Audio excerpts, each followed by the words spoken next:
All right, are we good? Are we live? I think we are. Hello all and welcome back to the Women's Football Chat Live. Tonight, it's deadline day in women's game. We're going to be covering all the transfers happening over the next 2 hours. We're going to talk about everything that's happened today because it's already been a day filled with surprises, filled with action, Harry. I love a bit of deadline day. It signifies the end of the summer as we move into the new season.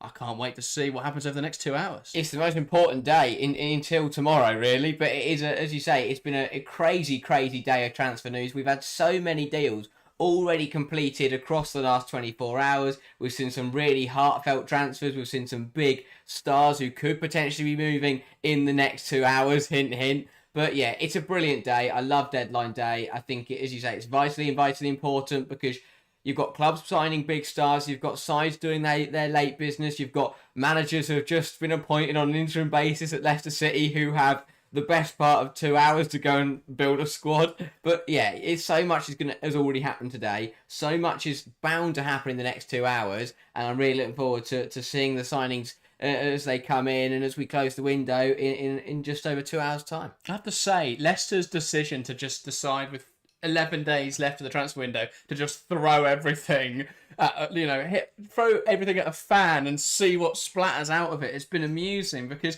it's just meant that they've had to rush transfers. They've been getting people through the door as quickly as possible. It's been insane the last few days. Let's start the show by discussing which clubs have nothing to do tonight. Yes. Then we're going to get into 2 hours of discussing which clubs do and what's happened today so far. So first up, Tottenham. Nothing happening today. Has anything happened yet today? So they've lost one and signed one. They loaned out Anna Suzuki to West Ham, and they went and signed Tandberg to a bit of a like-to-like, really. Tandberg's a little bit more central, so Suzuki, really. But yeah, a like-for-like. But apart from that, Tottenham have been a little bit dull today. And They've been dull a window. They have been dull a window. I believe 3 incomings. Yes, that is not great. No. For Martin Ho. From a side who were nowhere last season, to make very few transfers isn't ideal. But they have nothing left to do this evening, so we know that one. Moving up the league, West Ham. I don't believe there's anything in progress. Have we got anything that's happened today? Again, just I mentioned there with the Tottenham deal, they loaned in Anna Suzuki to come in for them and to bolster those attacking ranks. But apart from that, nothing else has happened today. Obviously, they lost Princess Anna Malloy a few days ago, but as you say, nothing bound for West Ham today either. They look to have their transfers ins and out both wrapped up.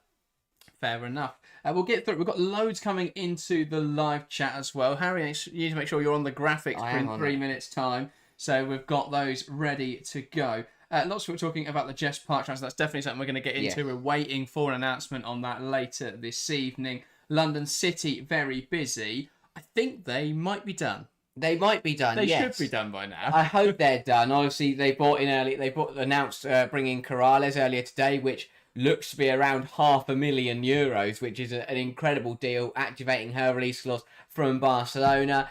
There have been some loose links across today about Grace Geyoro, but the chances of that big of a transfer happening are very, very slim now. It is very London City, though, to announce that in about an hour's time. So I'm not ruling that out. We'll get to 10:59 and bang, Grace Geyoro is a London City player. But it's a very loose link. Could we see some movement there? I would be surprised. But, mate, they're probably done for me. I think the Corrales was a massive one earlier today. But I think London City, after bringing in 16 new players, might now have their business done. To be honest, though, it's the most London City thing. I actually wouldn't. I'd be less surprised if they sign someone than they do nothing. Because I feel like there's got to be something coming with how explosive their window has been. I'm trying to go backwards because obviously we've got Man United and Man City still to talk about this evening. Leicester City. Leicester have had a bit of a whirlwind of the last week, but today they have been a bit busy. Rick Passmore, I think, has been officially announced as the interim manager.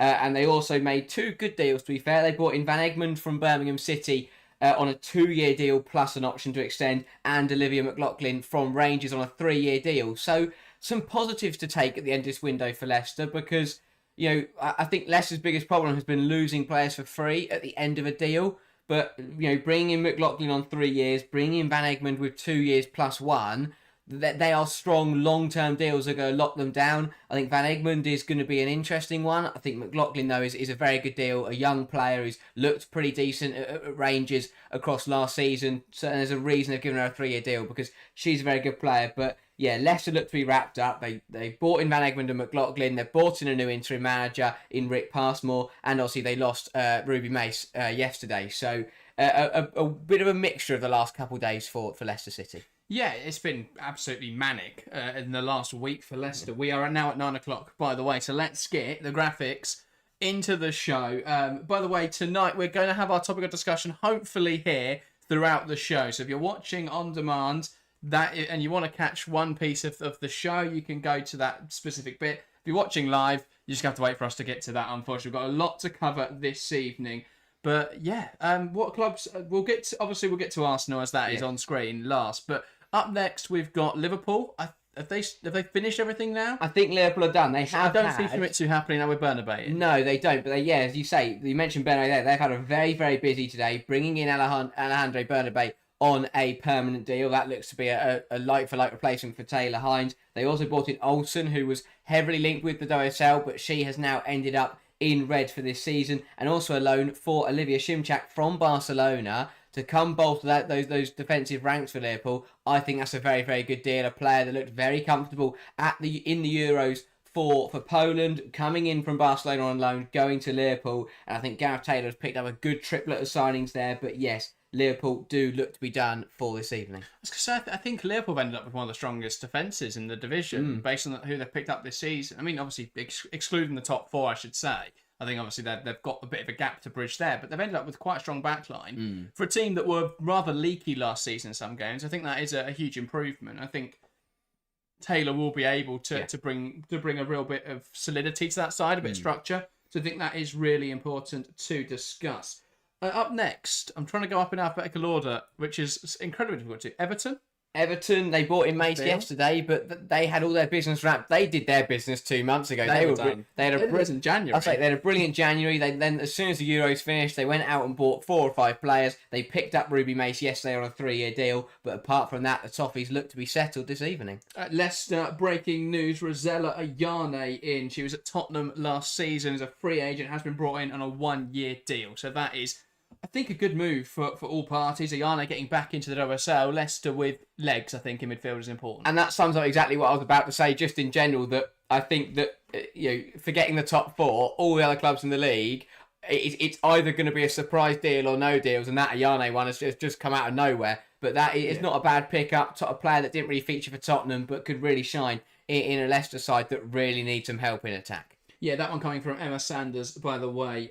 So that's good to see. There's reports that Forest are looking to make more signings as well as we close into the deadline. So over the next 2 hours, obviously they've signed Vivian Leah earlier today. We'll wait now to see what else Forest do over the next few hours. Apparently more to come. Next is, we'll save Chelsea because we've got a lot to discuss later this evening. Brighton, I haven't heard much from Brighton. Brighton are pretty wrapped up today. They did bring in Sonoda across to the WSL, another player that will look to come in and play more a midfield attacking role. But it has been a bit of again, similar to what Everton did. Brighton had a really, really exciting and fast start to the transfer window, but in the last few days haven't really seen much. As I say, they brought in Sonoda today. That happened a few hours ago. No, not sure on how long that deal is. That wasn't brought out. It's been a bit of a hit and miss with deadline day today. Some have been really clear as to how long the deals are and what the fee is. Some have been a little bit harder to get. But Sonoda is in at Brighton for an undisclosed fee. But apart from that, Brighton have been pretty quiet today, which is quite usual, saying the amount of business they did do at the start of the window. And then that leaves Aston Villa before we're going to go into Arsenal. Villa, lots of business done in this window. Don't think they're looking to make anything happen on deadline day. No, they've had a really quiet day. They haven't had no rumours attached to their club at all. We haven't many transfers today, as you say. They seem to have been pretty wrapped up a couple of weeks ago, and they brought in some brilliant players at the start of the window. But apart from that, we haven't seen anything today. And again, unless something surprises us in the next 2 hours, it does look like Aston Villa will be all wrapped up before the deadline. Yeah, the only announcement they've had today is the confirmation that Rachel Daly will take the armband next season. So that is Aston Villa. Let's get to Arsenal then. I'm sure there's going to be a lot of Arsenal fans watching. We've already had loads of comments. It's going to be difficult to sift through them all. So if you've got an opinion on Arsenal, re-put it back in. We may have missed it already. The big news, though, Leah Wälti, we've known this for a couple of days, but Leah Wälti leaving Arsenal after 7 years to join Juventus. This was announced this morning, a very emotional video. Everyone's cried about it.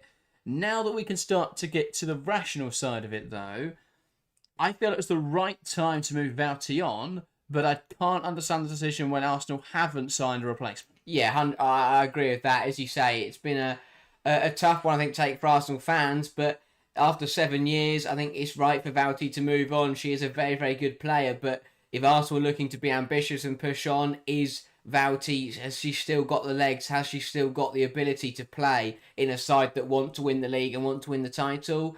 I think it's a difficult one. There's a reason Arsenal are moving her on, but as you say, why would you let your starting defensive midfielder leave 4 or 5 hours before the deadline closes? That, for me, is a really, really bizarre one. Obviously, it happened around midday today, but Arsenal have left themselves not long to go get a replacement. There are no links. We're not expecting Arsenal to go out and sign someone unless there is a massive surprise in the next 2 hours. But I find it so bizarre. Why would you let her leave this close to the deadline? I completely agree. If you want to shift her on, fine. You do that, even if it was a couple of weeks ago. But Arsenal put themselves in a position where they cannot go out and replace her. Well, they could, but it would be something out of nothing, and Pip would probably label it a panic buy. So a really weird one from Arsenal to let Wälti go so close to the deadline. It could cost them, because yes, they've got options there, but they're a little bit thin on the ground. And I think that if you're gonna let Wälti go, you would have wanted to bring someone in to replace her. Yeah, I think echoed by many of the opinions in the live chat. Lucky saying Arsenal need midfielders. And Nigel saying Arsenal relying on Kim Little in 2025. Phil saying, God about Wälti, she isn't what Renee wants, but she's by far the best midfielder we have. But Renee wants more attacking midfielders. So, it's interesting, really. Do you think there's any chance Arsenal have got something in the works that they're going to drop in about an hour's time that's going to surprise us all? I mean, if I was an Arsenal fan, I'd really hope so, because, again, when Wälti didn't play, that midfield really lacked control, especially against the big side. I think it was okay again in the weaker games, but as soon as you took Wälti out against one of the big sides, it just looked a little bit, there was no defensive kind of contribution there. Little got back in a little bit, but when you had Little and Caldente, they got overran so easily. And that, for me, could be a big problem, is that even if you throw Cooney Cross in there, I don't think it's that much more defensive. So Arsenal, for me now, they lack a proper dictator, a proper defensive midfielder like Wälti, who will sit in, protect their centre-halves, turn the ball over, cover the hard yards, and add a bit of solidity. Arsenal now don't have that, and as you say, unless they've got something incredible in the works that no one knows about, they're not going to have that for this season, and that could be costly when they're playing up against the big sides in the league. Absolutely. Phil mentioning they've got Mariona, Little, Cooney Cross and Palova, and that is fair. I think there is decent coverage there. But as you say, I don't feel that any of those 4 are players who are great at receiving under pressure. I don't think any of the 4 are great in build-up phases or in terms of possession retention. But I guess if they're looking to move the ball through the lines quite quickly, you've got players there who are capable of ball progression. So it's interesting, but I think you look at a lot of how Arsenal's build-up phase was last season, a lot was reliant on Leah Wälti.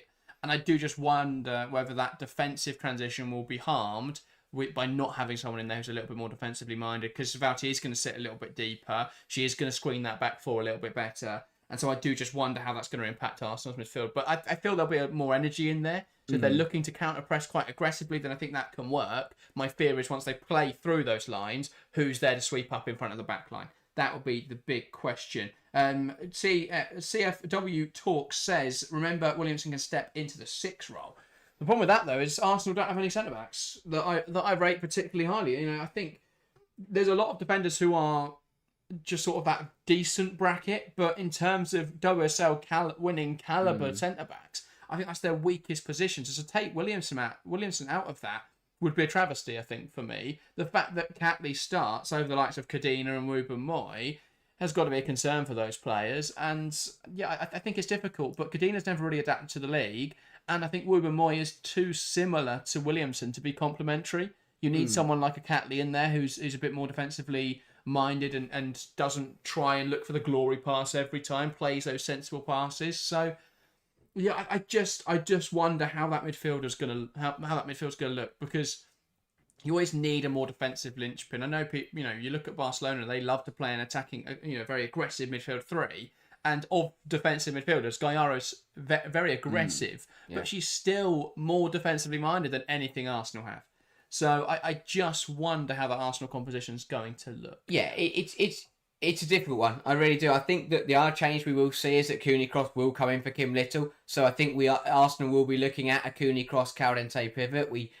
Cooney Cross came out a couple of days ago and said that, Renee Slagers has sat me down and has said that shirt is mine if I want to go and take it. And I think that was a couple of days, and obviously now we know Wälti's left. So that, for me, Renee Slagers is expecting Cooney Cross to come in and take that role and try and fill the gap that Wälti leaves. But I think unless they're training her to be deeper and be more defensive, I think that's going to be a very, very difficult job for Cooney Cross to do. Well, that's the thing. I think if you just coach a player, there's no reason a player can't become more defensively minded, can't become good at ball retention, can't become good at receiving the ball under pressure. So Cooney Cross can definitely develop into that role. But when we're talking about Arsenal in the here and now, and the fact that you look at a lot of their squad and they're all hitting their prime age, and this is, after winning the Champions League, this is the year Arsenal fans want to go and win the WSL. I think to then say that the most important component of their midfield is going to be reliant on Cooney Cross developing a completely different skill set to what is her best in a short period of time, that's a lot to hang the entire season on. So that could be huge. I think Arsenal are still ruining not getting Keira Walsh, and actually I think Keira Walsh going to Chelsea was arguably the wrong move because she's not suited to the Chelsea midfield as well as she would be suited to the Arsenal midfield. So that one's a really interesting one. But yeah, I just look at the Arsenal midfield and I wonder who's doing the defensive work. That's my concern at the moment. 4 very, very good, technically gifted midfielders, but who's making a tackle? And the other problem I think Arsenal have got now, is so close to the deadline, is that even if they were wanting to go and nick someone quickly in the next hour or two, it's very unlikely to happen because, for me, the best option right now would have been to go get Ruby Mace, but she signed for Everton yesterday. But that's the kind of thing Arsenal could have been thinking about. Is that not a player they could have looked at, really?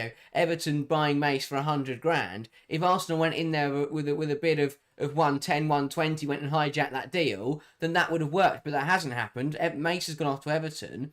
And that's the problem right now. Even if Arsenal were just thinking quickly, who can we sign to replace Wälti?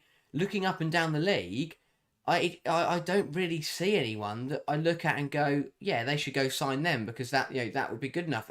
But also, clubs now aren't going to let, for the quality of defensive midfielder that Arsenal now need, no club in the world is going to let their star defensive midfielder leave right now unless it is an incredibly massive sum, which Arsenal aren't going to stump up right now because you don't want to be spending 1 million, 1.5 million on a panic buy. Yeah, you do wonder if they could get drawn into that, but it'll be interesting. There's not a lot that's happening right now.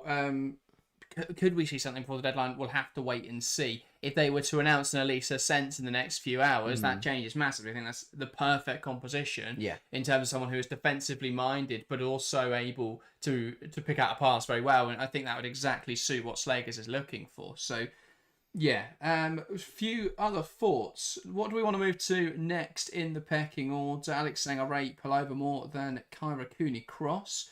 It depends where Palova's going to play because it appears that she's preferred in the 10 role. So that's the other thing that intrigues me because we've seen more of her in the 10 role.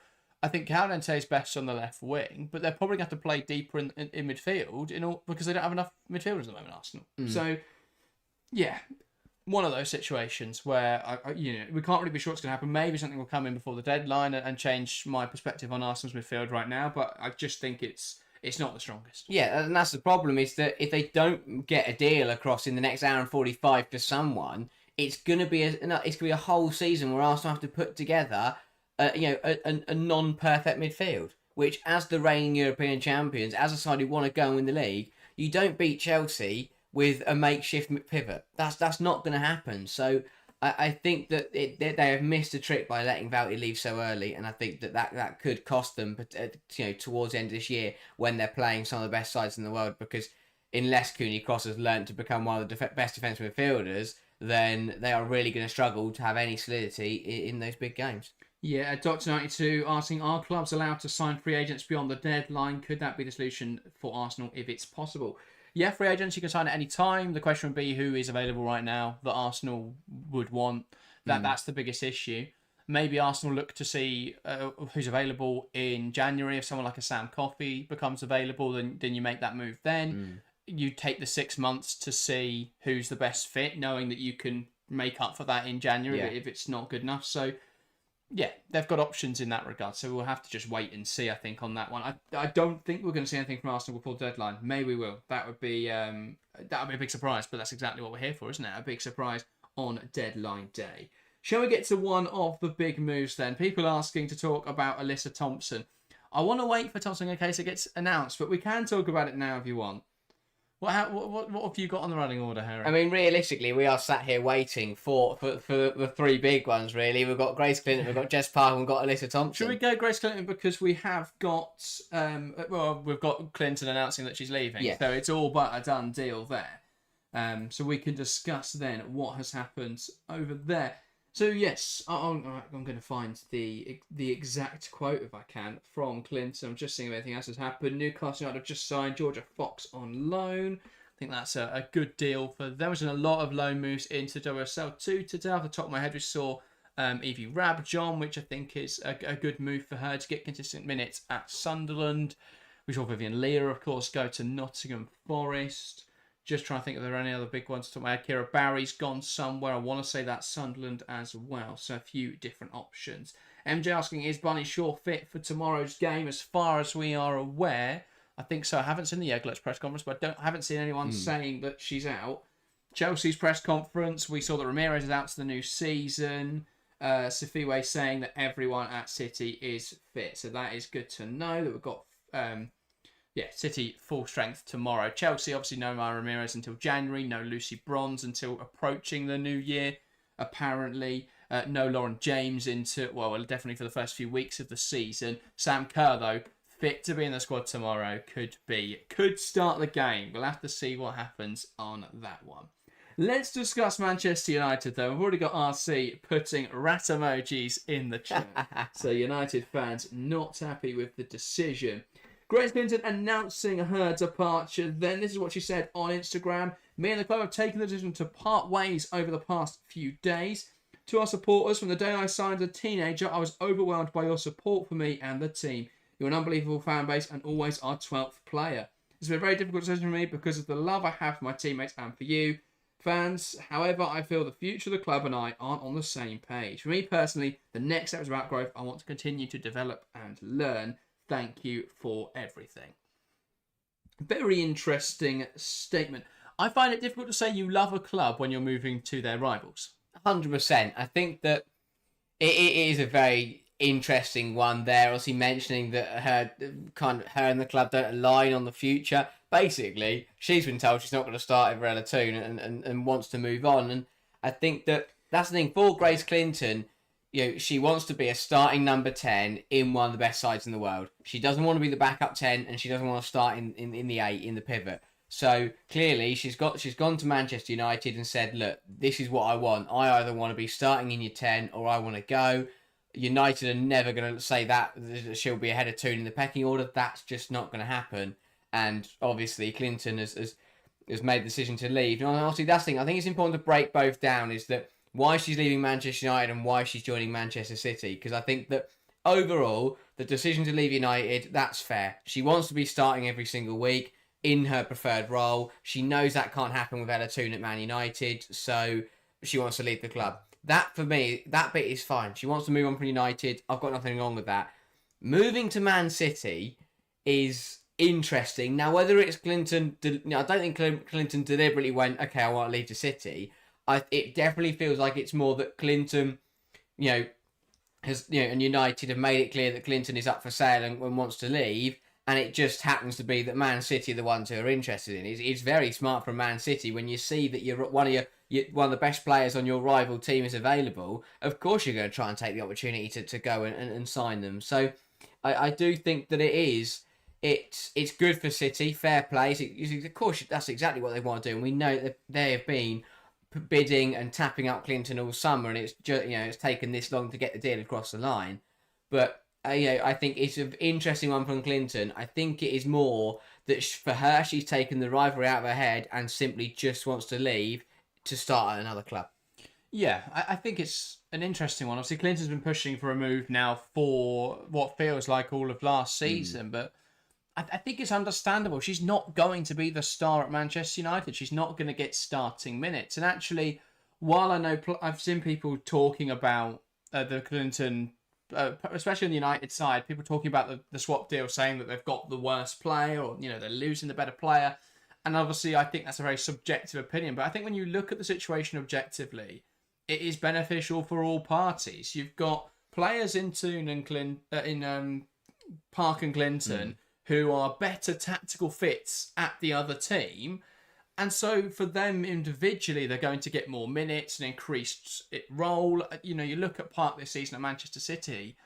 I think if they are going to play a 3-4-3, there is not very much room for her. She'd be competing with two other players at least at right wing, or she'd be playing in a midfield pivot where she's not comfortable. If it is to be a 4-2-3-1, then she's competing with Viviana Miedema, or, again, on the right wing where there's lots of competition. Now, the difference with Grace Clinton going into that Man City side is that she'd be very comfortable playing in a midfield pivot if it is to be a 3-4-3, or if it's a 4-2-3-1, she's very comfortable playing in the midfield pivot or in the attack midfield position. So I think it gives her more options for minutes at Manchester City and more chance to become the star player, especially with Viviana Miedema approaching the end of her career rather than Ella Toon, who's never going to leave Manchester United, seemingly.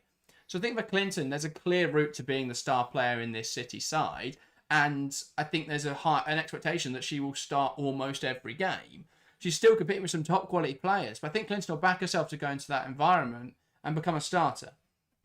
As for them Park going to Manchester United, and the reason I think it's a great move is that Clinton's very good at playing in the midfield pivot, where I think United's options are fine. She's very good at playing in the 10 role, where I think there's a lot of competition with her too, and she's not really going to get starting minutes, but she's a fantastic option as backup. The difference with Park is while she's more comfortable in the 10 role and will be very comfortable being the rotation player in there, she can also play on the right wing where they don't have a backup to Celine Bizet-Durnham. So I think looking at Park, the fact that she can play anywhere across that midfield, that three behind the striker, the fact that she offers you more rotation options in different positions, I think it's a beneficial move for both parties. I think United should be very happy they're bringing in a player who is going to be able to cover more roles and will be more happy being a backup player. But also, I think we'll be able to give them... I think they're very light in a lot of positions, but it gives them cover in two key areas where they haven't really had anyone else that can play right wing all of last season. As for Clinton and Man City, well, City are going to get a player who's better suited to Jeglert's system and a player who's going to provide more of an out-and-out goal threat if they are to play a 4-2-3-1. So I think both players will be very happy with the move. I think both clubs will be very happy with the move. It's just the fans who seemingly aren't very happy. Yeah, it's been played in. I think the situation is dealt with very interestingly across everyone really. Obviously, we're all expecting that this swap deal is going to happen and that Clinton will go to City and Park will go to United. Now, I find it weird that the only step in that process happening and being announced is that Clinton said she leaves United. Clearly, the deal must be done because if Grace Clinton now says that she's leaving United and the deal to City... What if she doesn't go to City? Well, that is the other thing. What if she ends up at Arsenal in an hour's time? I found this... It's really bizarre because I get that she wanted to... I suppose that she wanted to get a message out to the fans before she left the City, but... It's now been about 45 minutes since Clinton said that she was leaving United. Surely you'd think they'd be chronological and they'd just follow each other. Clinton says she's leaving United, Park says she's leaving City, and then both clubs announce their new players. But it's been radio silence since Clinton said she was leaving. So we're still waiting on announcement for both players to actually join the clubs. But as you say, there's nothing that actually nothing is confirmed that Clinton's going to City. All we know is, at the moment, obviously rumours heavily, but Clinton could just be leaving United and be going anywhere. We're taking out what's been announced. So I'm intrigued. I think it's been played weirdly because I thought that the fact that Clinton, it's been quite a long time now. relatively saying how close we are to the deadline. It's been quite a long time since Clinton said that she was announced that statement that you read that she was leaving United. So I find it really weird now that we haven't heard anything else since. So, mate, I mean, I'm expecting to get something very soon. Well, yeah, you would expect so. Both players passed their medicals Yeah.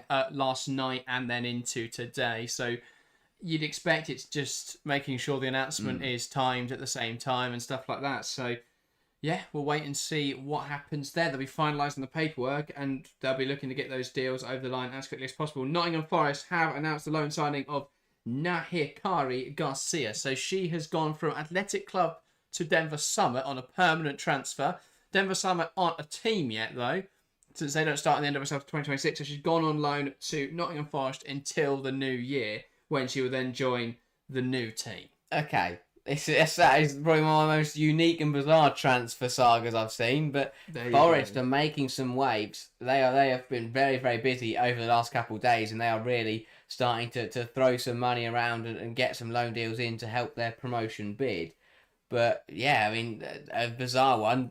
I didn't realise that players could pre-sign for teams and then be loaned out before they've even played for their new team. But that is something that is new. It's not often you see a club that aren't playing football yet. Yeah. So there you go. It's one of the unique situations. Forest signed 4 players, says Lucky. Lots happening then in the WSL 2 at the moment. Still waiting on anything breaking in the WSL. We've got a lot that could happen. This is the calm before the storm. We've been talking now for nearly 20-25 minutes. This is the calm where we're all just working out what's going on. But we realistically, in the next hour and a half, we're expecting something from Chelsea. We're expecting something from Manchester City and Manchester United. And there is maybe potential for an Arsenal surprise in there. But, you never know. What I also, yes, this summer, I feel like we've had the most coverage we've had possible. But you still get those secret hidden deals that are announced at the 11th hour. So, we have to keep our eyes peeled because something could break very quickly. But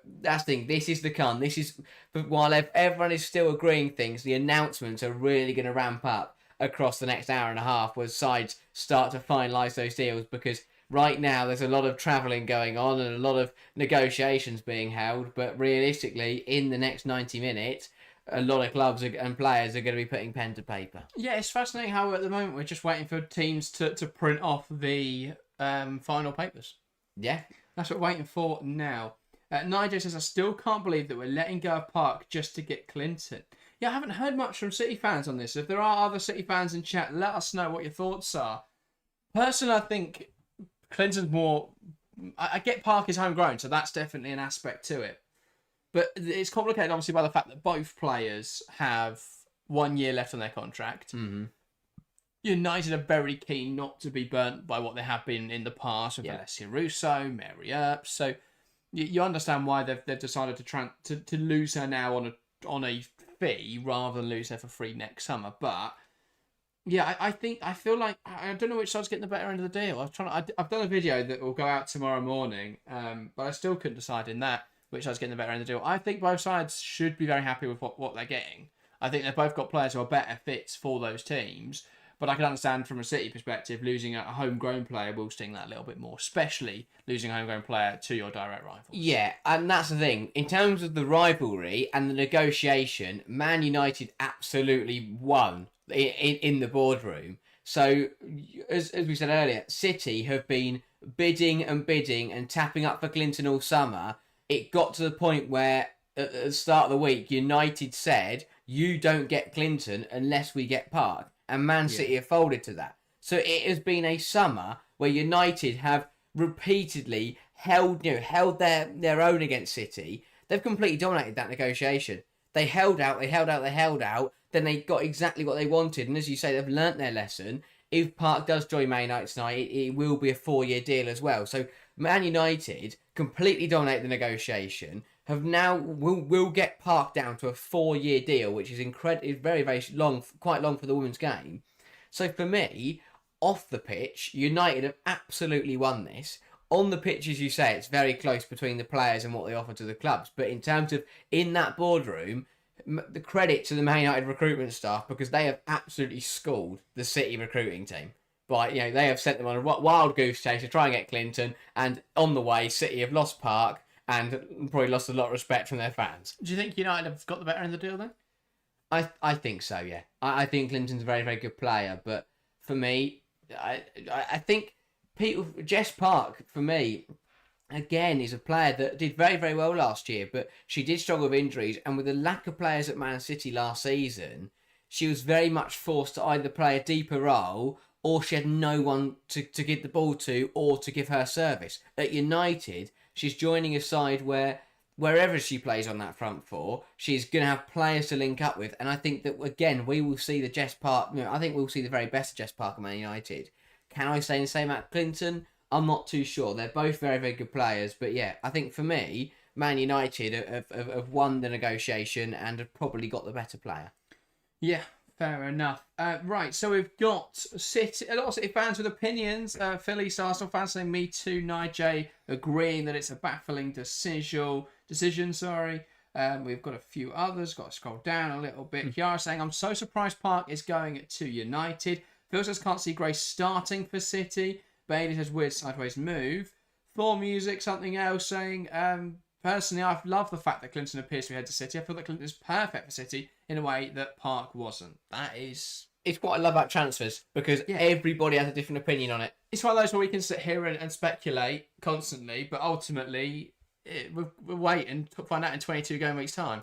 Then we can go, well, in hindsight, great move for one club, not so great for the other. Or, as I'm theorising, I think both clubs were very happy with the deal. Yeah, it's we know what we're going to expect from that, because each player will do like a little statement or a little first kind of announcement to their new fans, and in both of them, they will definitely say that they're now on the better side of the rivalry, and they're going to let their football do the talking, because that is just carbon copy announcement post. But yeah, that's exactly what we're expecting. Is the only this will be settled on the pitch. Who the better player is, who has the better moments, who puts up the better numbers, who suits more.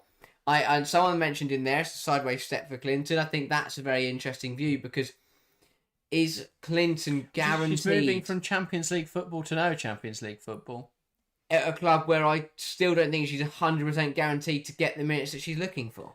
And that's the problem. At 22, is she looking at Viviana Miedemar moving on next summer? And potentially so. And then that is true. And that, I guess, or at least that could work out. Miedemar becoming a rotation player. Yeah. So is that what she's pushing for? This season, build into the squad. Next season, she becomes the starter as they move into a Champions League campaign. Maybe. And maybe she just saw City's injury problems last year and thought, well, I can stay fit. I'm going to start every single game. So, that's a good point. I think that Clinton is viewing long term. The player I would really like to listen to in this is Jess Park, because, as I said, Jess Park wasn't part of the deal until Man United went, well, I tell you what, if you want Clinton, we want Park. It feels like the deal's been done, but no one's told Jess Park, and it's kind of gone, you're now going to Man United because we want Grace Clinton. So I'm really intrigued to see how Jess Park fits in, but I just want to see her opening interview as a Man United player, because did she really want this move? Does she really want to cross the divide and swap blue for red? I'm not too sure about that, because as we know City wanted Clinton. We know Clinton was pushing for a move. That bit's fine, but where does Jess Park sit on us? Obviously, if she didn't want to leave, then she'd probably stay. But would she have left if Clinton wasn't joining? Then probably not. But if she's been told that Grace Clinton is going to come in to replace you, if you stay, you're not going to start, or you can go as part of the deal, she's probably chose to go. But I feel a bit for Jess Park, because I think that partly she'll excel at United, but part of me does feel that she was a little bit of collateral, because City was so fixed on bringing in Grace Clinton that they kind of just went, sure, you can have Jess Park, like she was a sum rather than an actual player. Yeah, absolutely. The Lab says United are the big losers here. Grace got that special something that can carry you through games. Only if United were smart enough to go for Miedemar would it make sense. I think Miedemar to United would be a good fit. I don't. Yeah, no. I'd see it myself. I think that they like a more technically gifted and a more creative attacking midfielder. Miedemar a bit more of a finisher. But also their long term thinking. We're saying that Clinton's left to go to City, because it looks like Miedemar will probably be on our way out and not be a starter anymore. I think United would end up backtracking if they went and signed Miedemar. But again, United at the moment, it's very much long term. It's very much investing into the future. I mentioned earlier, Park is coming on a 4-year deal. We know they've got some brilliant talents coming through. They've picked up some really good players and exciting players this summer. So I think that would be a backward step for United for me. Yeah, fair enough. Phil says even if Miedemar fades out, I think Fowler might be the 10. I love Fowler out wide though. I don't think they'd move Fowler from that right wing position. I think she's just so strong in there. The fact that Fowler can play anywhere across the front three as well. We've not seen enough of her, I think, as a 10. I think she's better out in wide areas where there's more space where she can take players on. I think it would be a bit of a waste of her talents. But she's a very creative player, so she could definitely play the 10 role. I just think she's better in wide areas where she can have more of an impact. Yeah, it's so hard to say anything around Man City right now because they are such an unknown. Because, as you say, if they play a three-back, 100%, but Fowler is going to play every game on that right-hand side. If they play a four-back, then does Bene push up for competition there and then maybe you're looking to shift back? I think it's really difficult with Man City right now, and that's the other reason why I think United are in a good position and Park's in a good position, because Park is joining a side that are settled, have already played a few games, have got a nice run to get used to the team, and have kind of kept the core players for the last couple of years. Man City, over the last couple of years, have had some really mixed results. We don't actually know what system they're going to play. Obviously, Clinton will know, and Jeglerts will know what system they're going to play, but it's a bit of a risk. Clinton joining a side that are going into a new manager, new system with some new players. If obviously it pays off, then she could be one of the catalysts in that new team. But it is a risk to leave a settled environment at United and jump across a city, which is a little bit of an unknown right now. Yeah, as a lot of people mentioning the right wing competition, RC saying they've got Fagino and Caroline. I mean, I think obviously the fact Caroline can play anywhere across the front line is beneficial. The fact that Fowler can, as Lee's Latter says, though, no date on Fowler's return. That's true. It's another problem for City going into this season, though she has been in training, I believe, in pre-season, which is much earlier than we would expect any sort of training. I don't imagine she's in contact training yet, but that still pushes the injury timeline a lot closer to her being back.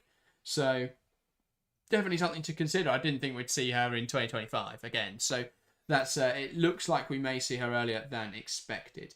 David asking, how do you rate Kafaji to Brighton? Bit of a change of topic, but I'm happy to discuss it. I think it's a good move for all parties. Brighton are really good at developing young players. My only intrigue is where Kafaji is going to play, because they used a 3-4-3 last season. Is she going to play as one of those two 10s or the very narrow wide players, so that they're more attacking midfielders than they are wingers? But is she going to play in one of those roles? Are they going to slightly change their system? That's what I'm intrigued to see with Brighton this window. Should we summarise someone else? I want to go on to either Grace Geyoro or Liverpool. What are you fancying this next big topic? Liverpool are an interesting one because they've been very busy today.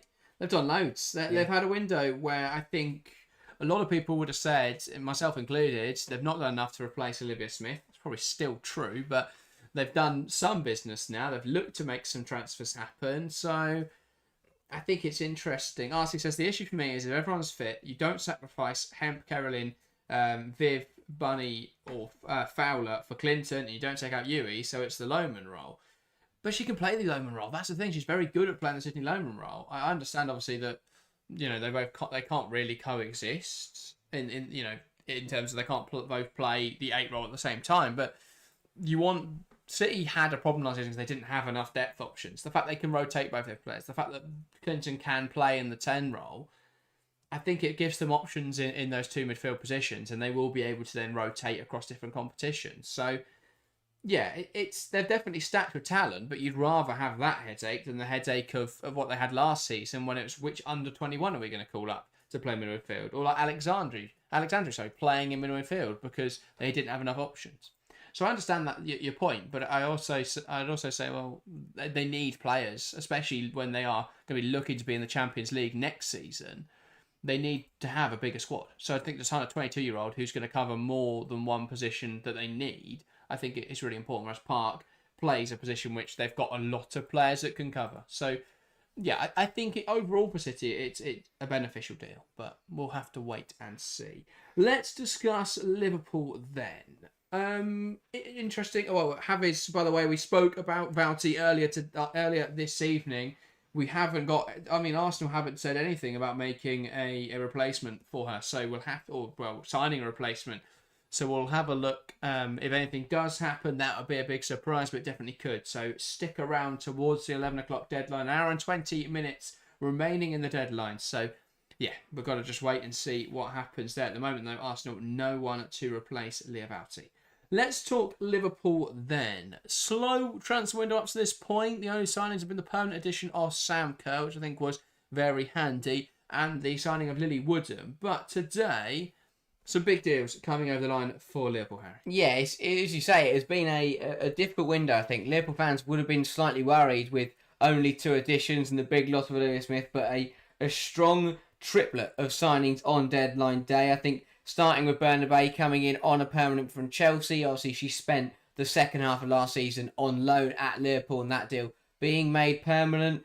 For me, it makes sense. After losing Taylor Hines, Liverpool need a starting left-back for next season. You're bringing in Bernabei, who wasn't really in starting contention for Chelsea and was, an adequate replacement. I thought she did all right in very little minutes last season, but a player that knows the environment, who for me is good enough to start in the WSL. So that one makes sense. Bringing in Bernabei as that starting wing back, as that starting full back to replace Captain Taylor Hines. While we're on the topic of captains as well, RC Liverpool have also announced today that Grace Fisk will replace Taylor Hines as the captain for the Reds. So a big role for Fisk stepping up into that captaincy, which I think is really, really good to see, because you're bringing a captain there as a player who, is Liverpool through and through, has featured in the first team for 2 years now, and will lead that squad very well. So great to see Grace Fisk promoted to captain.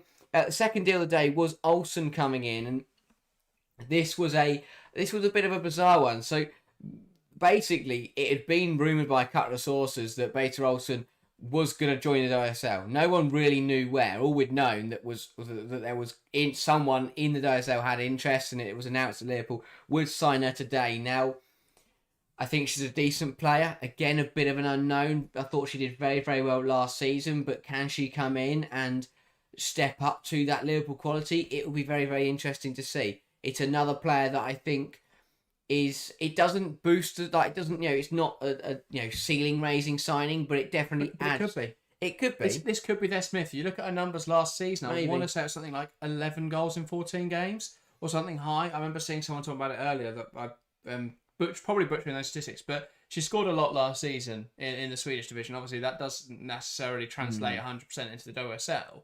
But if she comes in and performs, then they've replaced the guys they lost from Olivia Smith. That is true. What they're doing very nice, I think, Liverpool, is they're banking on a few different players to come in and be the catalyst up front, because it's either going to be Olsen or Roman Haug or Leanne Kiernan. Yeah. Who I think are all players who, if they reach the top level of their ability, could replace that output. So I think they've got options there, which I think is really important.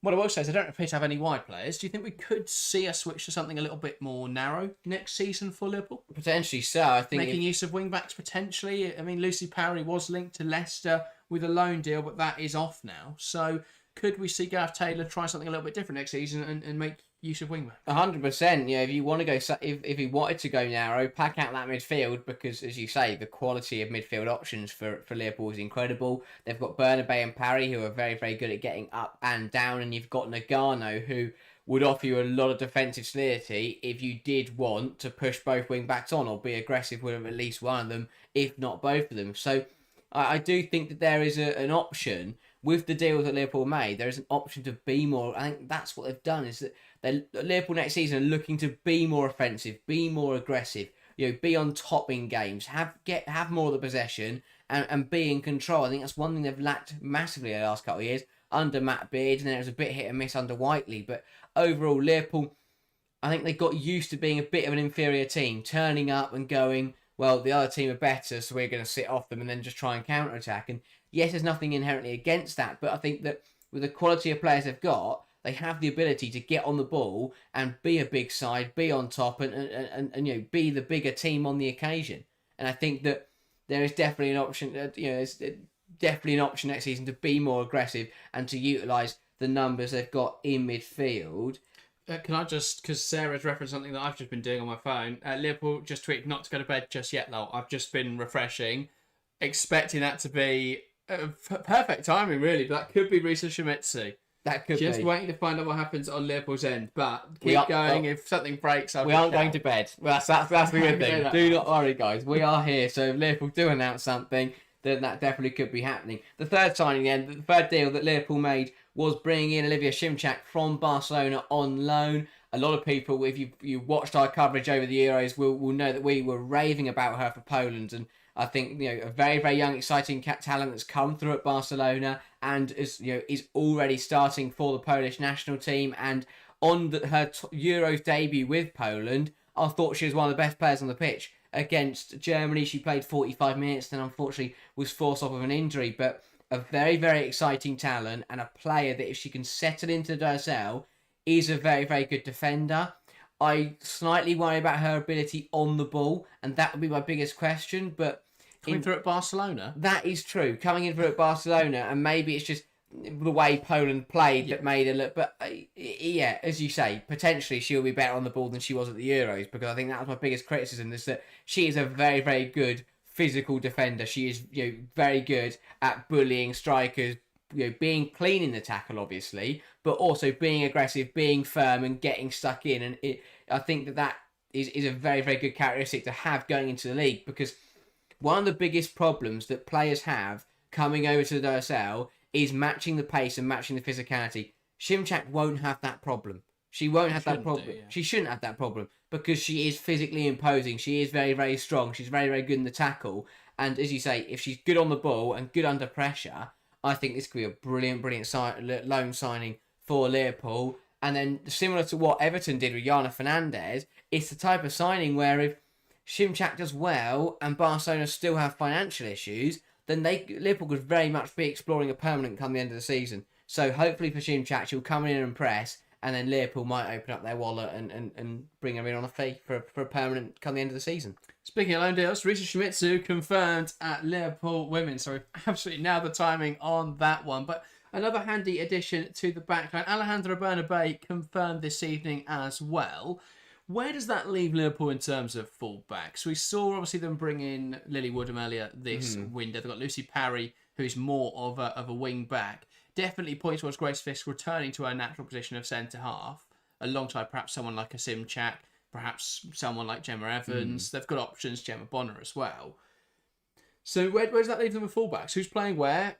Is it going to be great rotation, or have they got too many very similar options? I think it's very, very good rotation. Liverpool's problem last season was that they were so light on numbers, and they had a massive problem with injuries. But now they've got Shimizu, who can play both sides, Woodham, who can do both sides, and then you've got Parry on the right and Bernabé on the left. That, for me, puts you in a very, very good position in terms of just rotating through those fullbacks. Yeah, I think we'll definitely see Shimizu right back, and then Woodham more at left back, just to make the difference there. So yes, Risa Shimizu just confirmed as the loan signing in from Manchester City. Speaking of Manchester City, Eve Annett, it has just gone out on loan as well, so we can add that to the list of done deals. I've just refreshed my page now. I can't find where she's gone. She has gone to Crystal Palace on loan for the season. So potentially a new starting goalkeeper for Palace just a few days out from the start of the campaign, or a backup goalkeeper, in which case that's a very intriguing one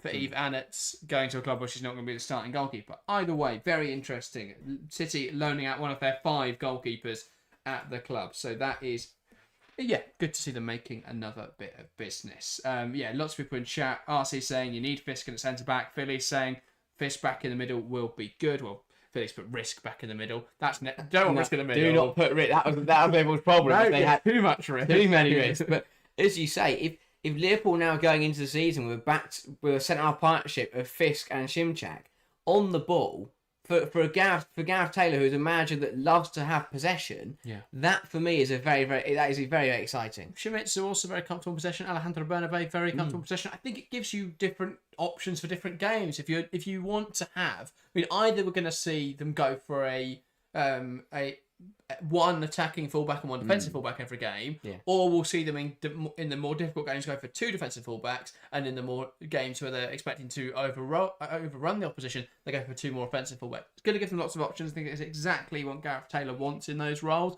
to have options. Risa Shimizu, a player he's familiar with, obviously from his time at Manchester City. She didn't really play much under him because she got injured, but there will be a familiarity there. There's a reason that they signed her before. So, good to see. It's also Risa Shimizu, if we could take the graphic. But yeah, breaking news. Risa Shimizu signs from Manchester City on loan. Still nothing coming through at the moment about the biggest clubs in the division. Yeah, I think that with Liverpool, you mentioned options there. That's exactly what it is. The biggest problem that the sides outside the top four have is that they don't have any options. Like, for example, Brighton and Villa are very, very good sides, and Liverpool and Everton, whoever. We see these mid-table sides who have one thing that works well, and if they win the game, it's brilliant, and it pays off, and it's good. But if it doesn't work, they get stuck because they don't have any other options. So I think that this is very, very good for Liverpool. They've brought in players that are going to give them, different things they can do in the game. And that could be massively, massively valuable to how their season goes. Because if they are if something isn't working, Liverpool got the players to change things up, and that could win them points. That could turn draws into wins, losses into wins. So that is very, very important for Liverpool.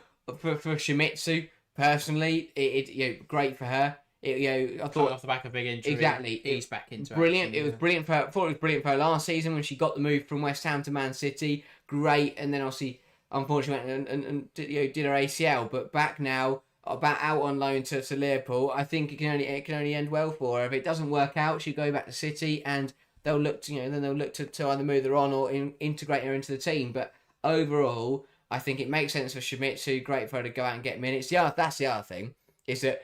Yes, Liverpool now got a lot of options, but Shimizu won't be ready to go straight away.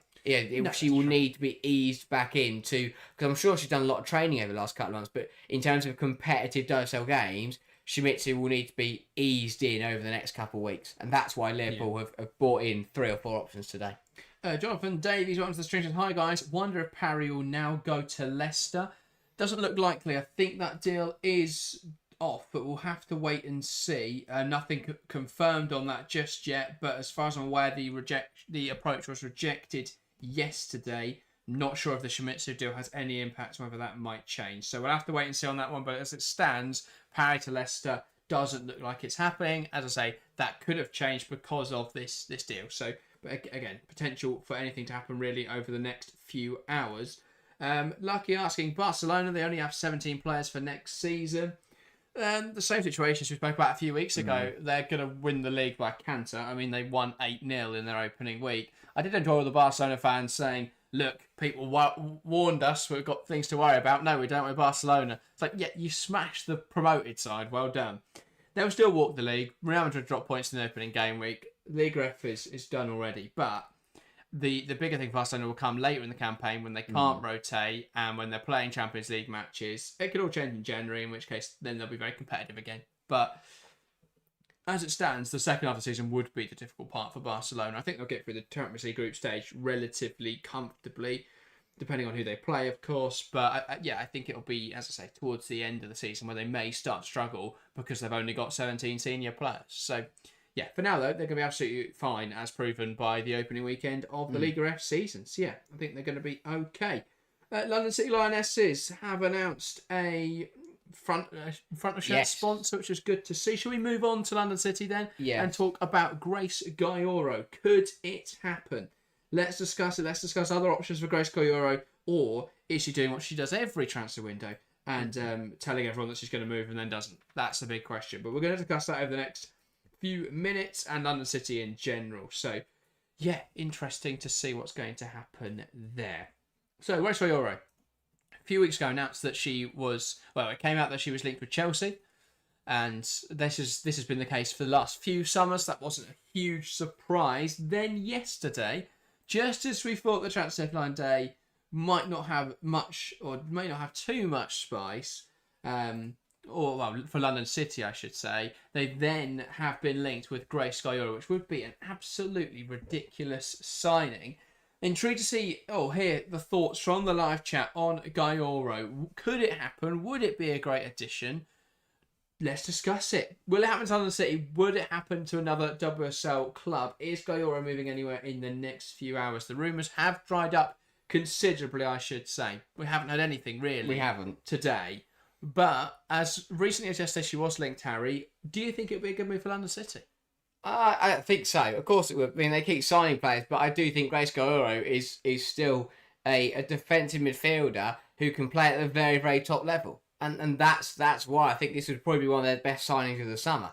Is that Geyoro, for me, is very, very capable of playing in the best sides in the world. And this would be a ceiling raiser from London City. The defensive solidity it would give them would just increase massively. And I think that if there is any truth to the talks, there is any truth to the rumours, then this could be a massive deal for London City, because this is the kind of signing that Arsenal could go and do to replace Wälti. That's the level we're talking about here. Would be an odd fit, but would replace her in numbers. In terms of that, the name, and in terms of the kind of but in terms of that elite level player they'd be looking to bring in, that's what they could be looking to do. So if London City could pull something off in the next hour, that would be massive. So I'm intrigued to see whether this has got legs. As you say, Grace Geyoro and her agent are very, very good at trying to drive interest and to try and get something going and get the rumour mill spinning.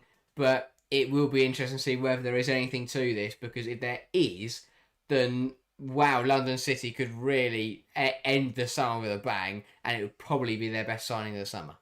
I don't want to cut off the London City Lionesses chat just yet, but we do have breaking news from Tom Gary. We understand everything is now signed. Alyssa Thompson is a Chelsea player. It's a done deal with just over an hour of the window to spare. Feel like we can't. I don't know what to do now. I want to wait for the announcement, but We've also got halfway through talk about London City Lionesses, and that is when we get the announcement for Chelsea. Let's talk Alyssa Thompson. We'll circle back round to London City Lionesses. Apology if you're excited to talk about them. How are we supposed to cover both topics simultaneously? We've got loads. Save all your London City thoughts for a moment. Let's talk Chelsea, because Alyssa Thompson has just signed for the Blues. This is probably the biggest deal of the window. Arguably the biggest deal of the window. Tom Gary has been all over this over the last few days. We got the David Ornstein bombshell this morning, which, it's ironic. He does nothing on women's football, and then as soon as he's got the opportunity to break some big news, he's going to take that opportunity. But Alyssa Thompson to Chelsea is done. Let's discuss first the deal in totality. 5-year contract for a 20-year-old player considered one of the top players in the NWSL. Feels like a very, very good deal on that regard. Under £1 million, the rumoured price. Angel City claiming it's 1.1 million, rising to 1.4. Chelsea's sources claiming it's under £1 million. We'll have to wait and see if anything else official comes out about the price. But from all the English sources at the moment, which is what we're going to go off, it's under £1 million.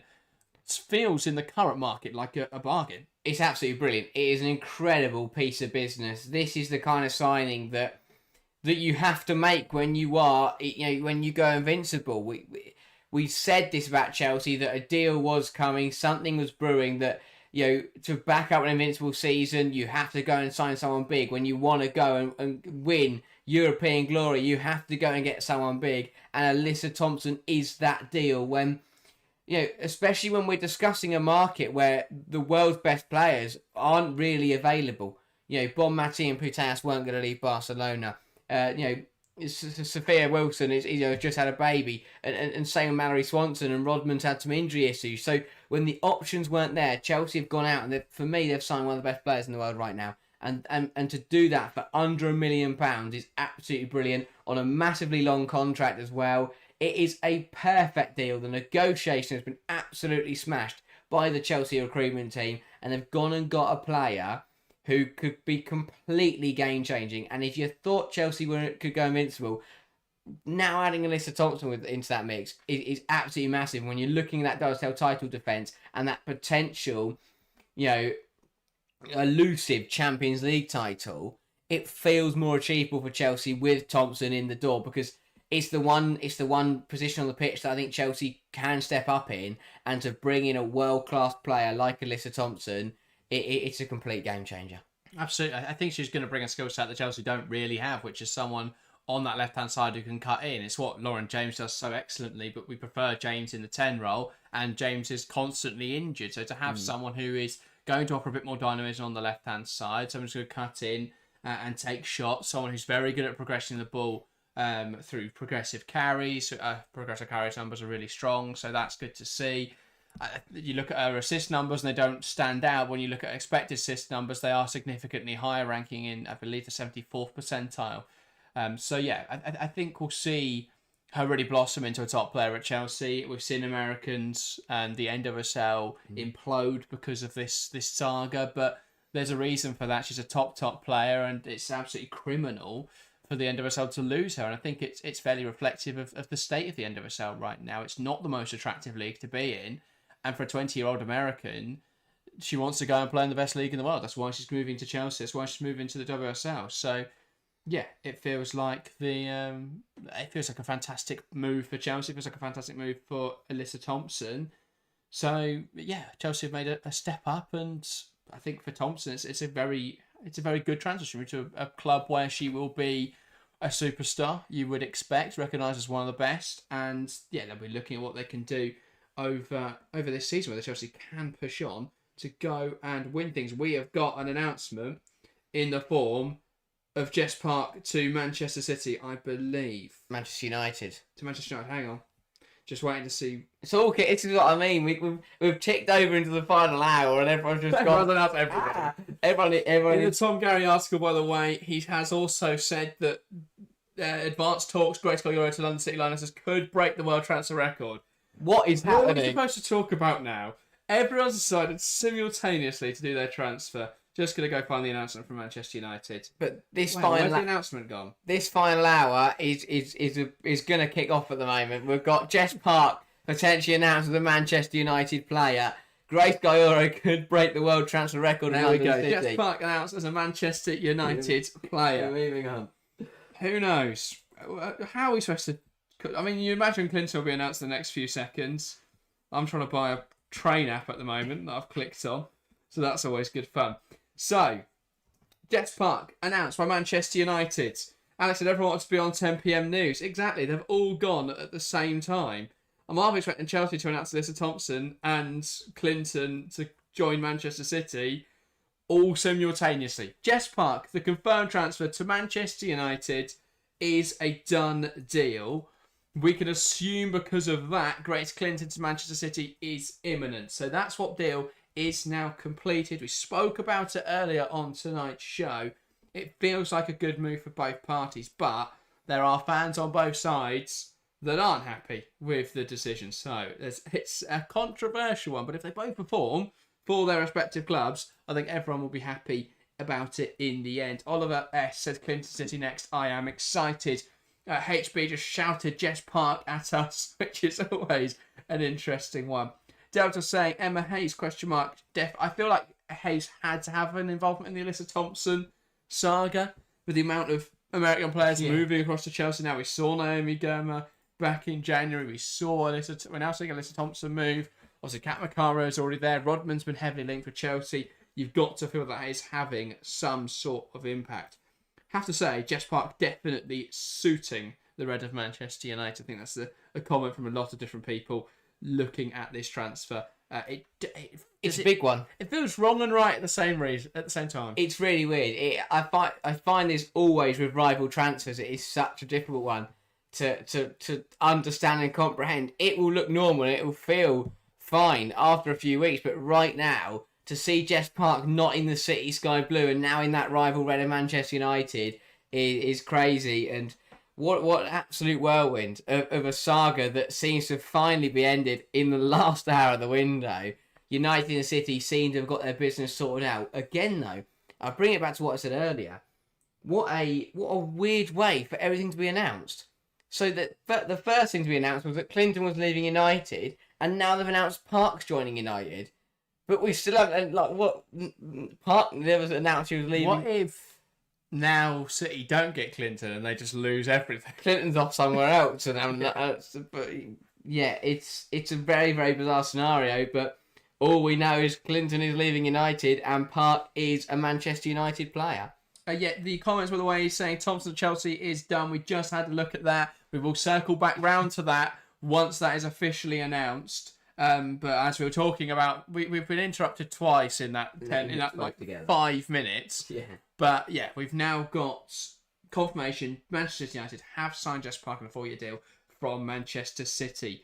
What's coming next? Who knows? Alyssa Thompson's a done deal. She's a Chelsea player. Jess, but that has not been announced yet by the club. As for Jess Park, she is announced by Manchester United. We haven't yet got Grace Clinton announced, but you assume that will be very soon. It's all kicking off. It's all kicking off at the same time. Jonathan Davis says the swap deal definitely eases the rivalry of the transfers. Yeah, I would say so. I think if it wasn't a swap deal, it would definitely sting. Either way, it would definitely sting more.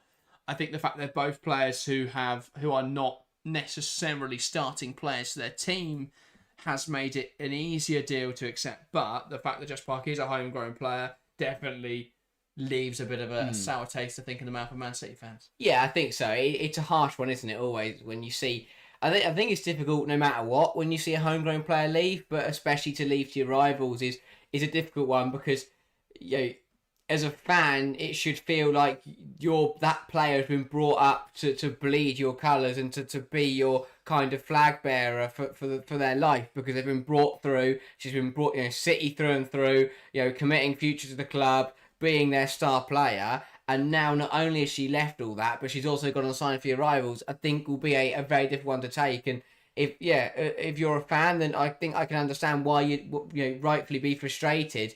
I think that you always have to consider that obviously, it's not, at least you're getting a replacement. That's the silver lining, and it is a player like Grace Clinton, which, lands a blow on the other side. It's like both clubs have landed a blow to each other, and no one will know who's hit the hardest until the end of the season.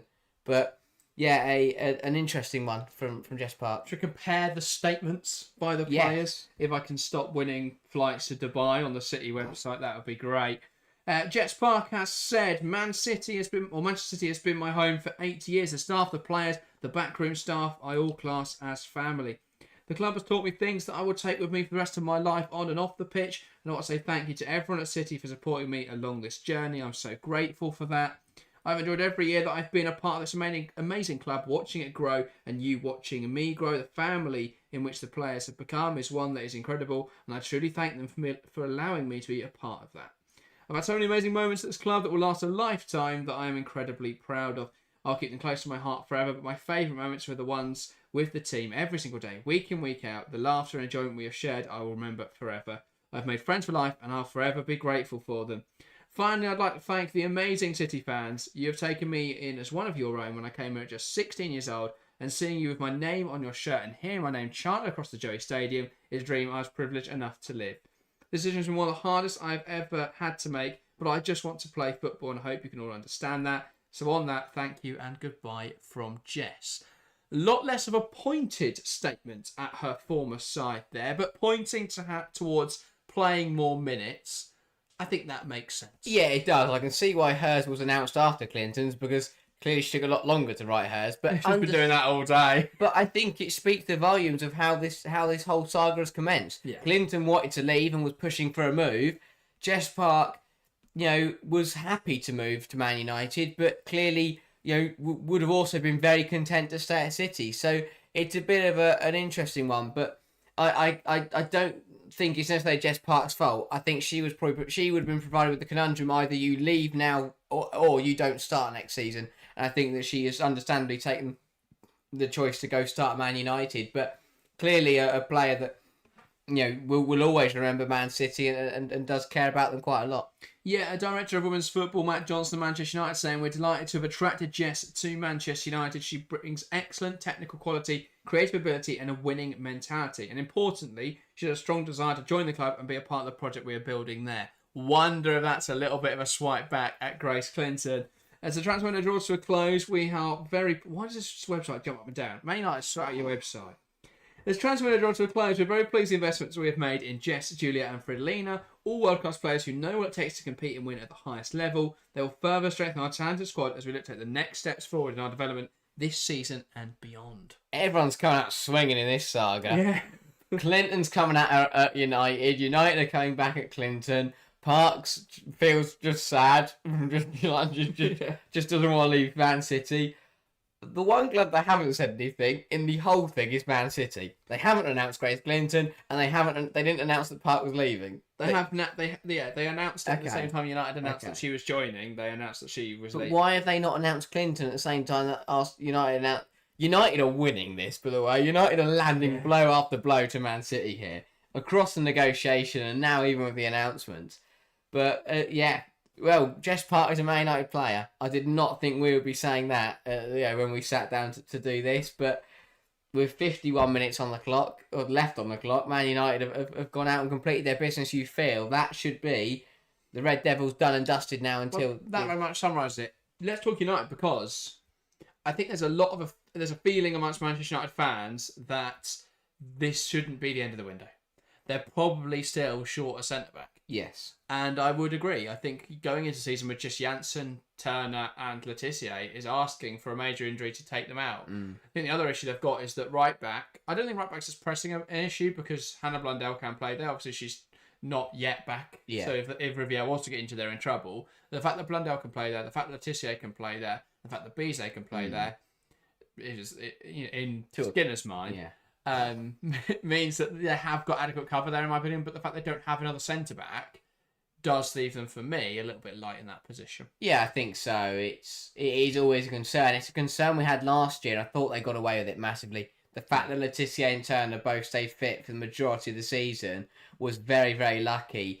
It does help them a little bit now that Janssen is looking like she's going to play centre-half, but as you say, you can't win. I don't say you can't. You're competing on 4 accounts this season with 3 centre backs. Exactly. That's not even a centre back per competition. Not that you'd only play one and just stand. Each of them would stand there and turn it in the League Cup. But you need more than 3 centre halves at the top level. Chelsea have got 4 or 5, 5 or 6. Even City, who have really struggled, have got more, 4 or 5. Arsenal have got 4 or 5. To go into a season with 3 senior centre-backs is very, very risky. And I think that United have got to be careful because they're one injury away from having no backups in that part of the pitch. So they've got to be careful. Unless they're going to announce something crazy in the next 48 minutes, it's going to be another season where everyone is hoping and praying that Turner and Letizia stay fit. Well, yeah. And as well, the fact that the statement very much seems like that is the end of the window. Yeah. I think that's, It's a really weird one. But that's the thing. Has it been a bad window? No. Has it ticked all the boxes for United? Also no. And that's, I think, where the problem comes to the fans, is that they've gone and got one over their rivals and got, managed to, win that negotiation between Park and Clinton. They brought in Rolfo, decent player, very, very good player, big name. Brought in Ziggy Otioma, who fills a hole they need to fill.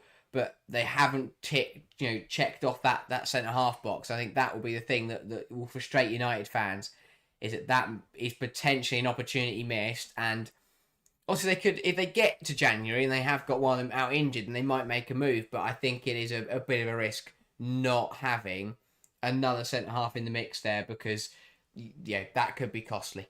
Yeah, and Leicester fans, if there are any. I think that's not what I meant to say. If there are any watching, there was a question from a Leicester fan earlier asking if there is going to be any more business. If Parry is going there, that deal is done. Leicester are done. Liverpool also done now for the window. No more arrivals or exits expected. So that Lucy Parry deal, we can confirm, doesn't look like it's happening at this stage, unless there is something changing at the 11th hour, which we wouldn't expect at this stage.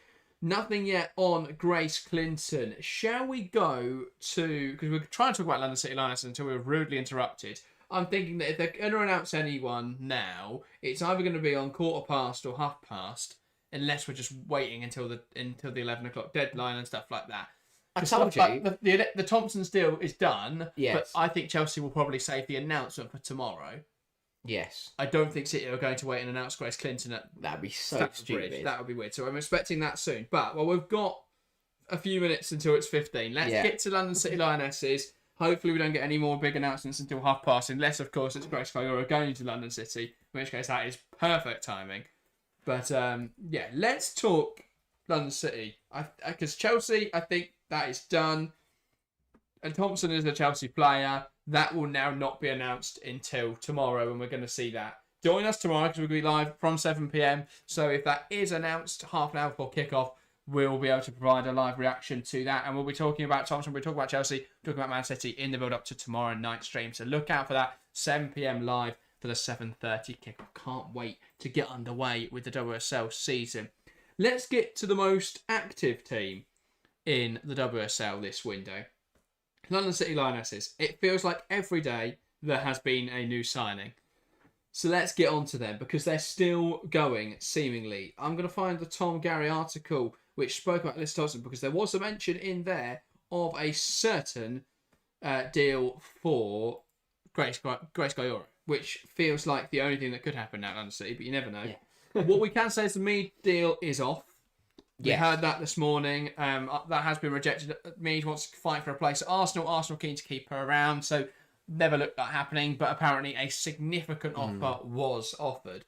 I reckon that's probably 500,000. I would say. Yeah, I think they then went. Well, we've got 500,000. Let's go for it at Lucia Corrales. At the end of the day, Arsenal were never going to annoy Beth Mead. So once Beth Mead said that she wanted to stay at Arsenal, that deal was off. But and obviously Arsenal fans, I'm sure, were buzzing about that. But as you say, a significant offer from London City, you are looking at £500,000 there potentially. So that could be an opportunity missed by Arsenal because no one else now is going to pay over £500,000 Beth Mead. Simple as that. So as much as Mead didn't want to go, I think Arsenal could have missed a trick there because that is a lot of money. Yeah, there's not much you can do with the play. You don't force that club legend, of course you don't, really. And I think the fact that is her contract up next summer? I can't remember. I think Kim Little's is up, and I think that will probably be her. Well, no one's going to bid £500,000 for her. No, brilliant player, Club 7. But yeah, next time I think they'll ease her out. Great Square says, what is up with that fee for Lucia Corrales? Is she really worth that? Like, come on. It depends, because obviously it's a release clause, so there wasn't really any negotiation there. Barca put it higher than they would want, but they don't want to lose her, but £500,000 is what they take for it. They're very happy, I think, Barcelona with that. London City, on the other hand, £500,000. It very much depends, because if the market continues to move at the rate it's going, then and Corrales develops at the rate expected, then she's easily going to be a £2 million player in 2 years' time, when perhaps the top of the market is even higher than it is now.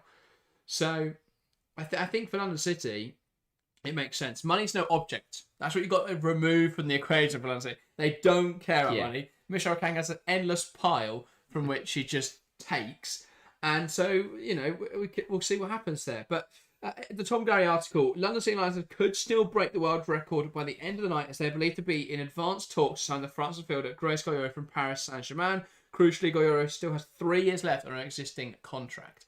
So difficult to pull off in that regard. But world record for Grace Geyoro? Is that value for money? Is it a good signing? How do we feel about that one? I think that from a logistics point of view, the reason why it would be the world record transfer is because we are looking at a player that has 3 years left on their deal, who is settled at the club, and PSG would not have enough time to replace her. Simple as that. There is 40... They've still got time on their deadline, haven't they? Oh, yes, they have. That's a good point. 2 days, I think. So that doesn't weigh into it as much, but still, at this point in the season, you don't want to be losing your star midfielder. Especially when other markets have closed, making it very difficult to sign players. Exactly that, because no one else is going to sell. But very, very interesting. Is it good value for money? Absolutely. It's so difficult to judge when it comes to defensive players, because it is with strikers you can go, right, Arsenal spent £1.5 million on Olivia Smith, and look at her output. She's going to score loads of goals. She's going to live up to her value. With a defensive midfielder, you have to take the stats away. When you watch Grace Geyoro, is she a world record transfer fee player? I don't know. I don't think so, to be honest. I think it would be overspending. I think it would be overpaying. But as you say, it's more about the statement for London City and the player they Yeah. get rather than how much money they spend. Well, that's the thing. I think someone mentioned it earlier, and I'm not going to find the comment now because it was a few hours ago. But someone said it feels like the first transfer that genuinely moves the needle for them being able to compete at the sharp end.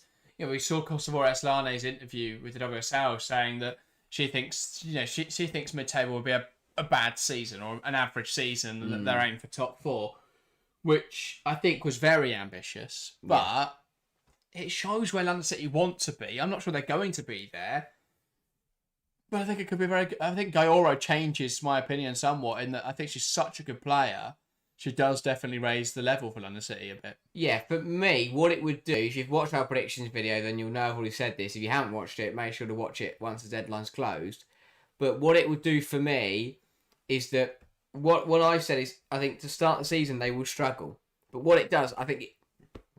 excuse me. I think it takes out that settling in period, or at least shortens it. And it goes from me thinking they're going to be bottom of the league after 6 or 7 games to the point where they will still be in a steady position, which means they've got a higher platform to kick off from.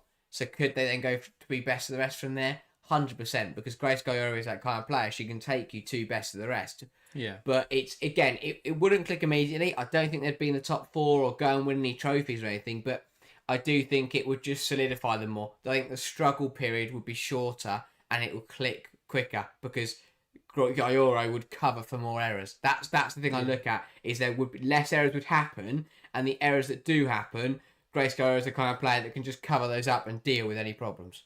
So I think she'd definitely, as you say, move that needle, definitely put them much closer to being best of the rest. She's just a fantastic footballer, brilliant ball progressor, brilliant passer.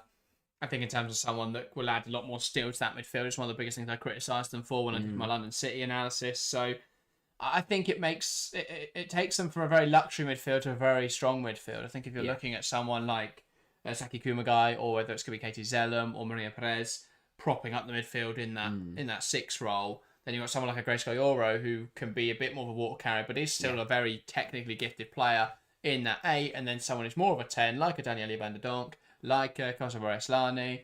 I think that's going to work out very nicely, and it goes from looking like a midfield where I wonder who's doing the hard yards to going, well, Grace Geyoro do all of the hard yards, so it would make sense in that regard. Phil says Geyoro would be a great signing for them. Price and wage would be huge, as they have to be when you're selling a dream without any backup in terms of history or success. Yeah, they'll spend loads of money.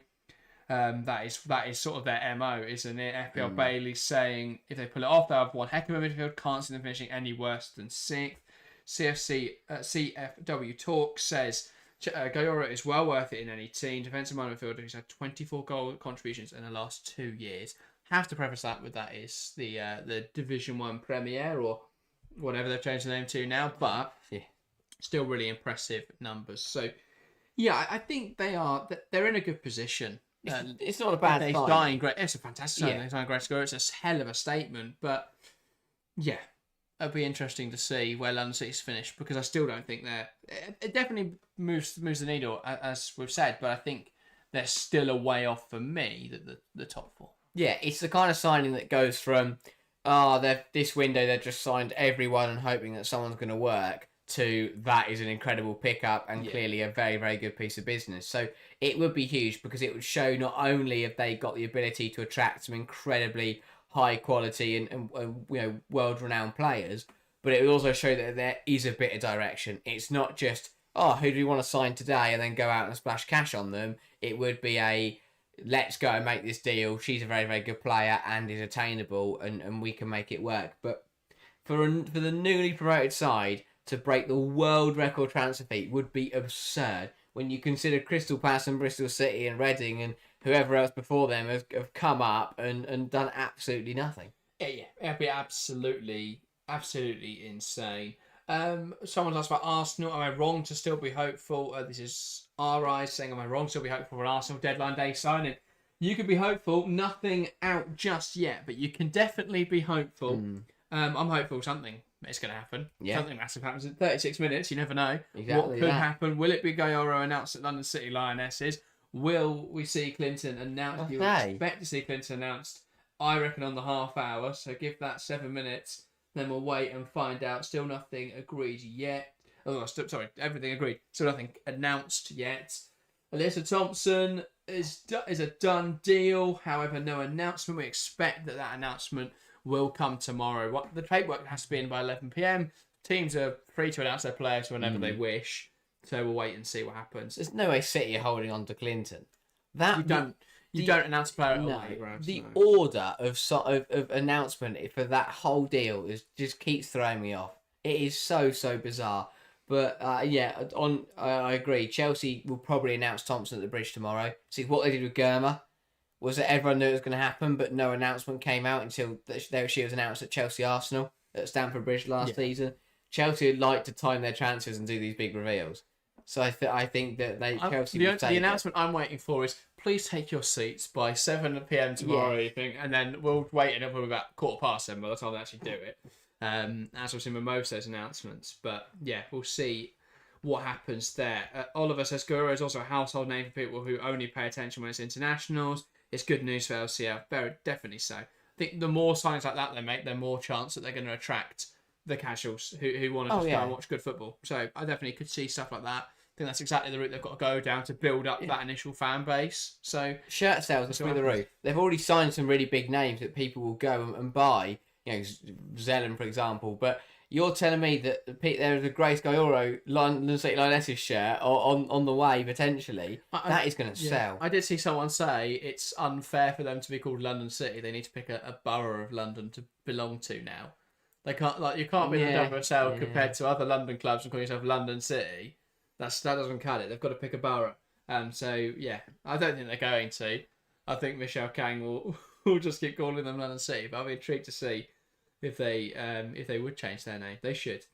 But yeah, Chel was saying that statement from Grace shows how United is such a small club. I think it's just a player who wanted to be the starting player, and I think she herself would believe that she's a better player or deserve the minutes over someone like Ella too. But it's difficult. I think Skinner gave both players ample minutes last season, but they can't really coexist.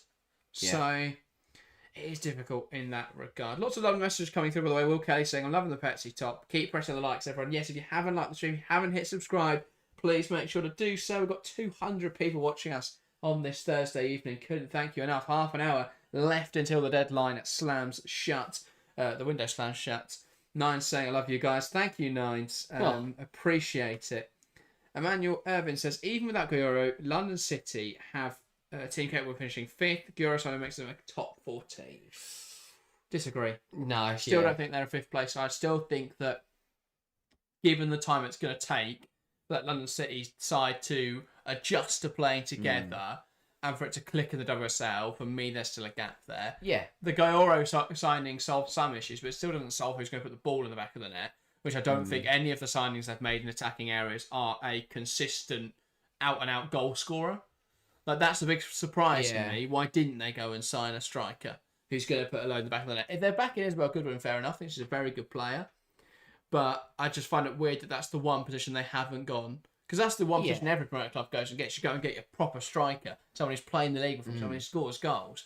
That's the one position they haven't done. Unless you view Nikita Paris as that signing, which I think she's too inconsistent for me. Exactly that. But even Paris, I think Paris' numbers have been okay. They've been pretty good.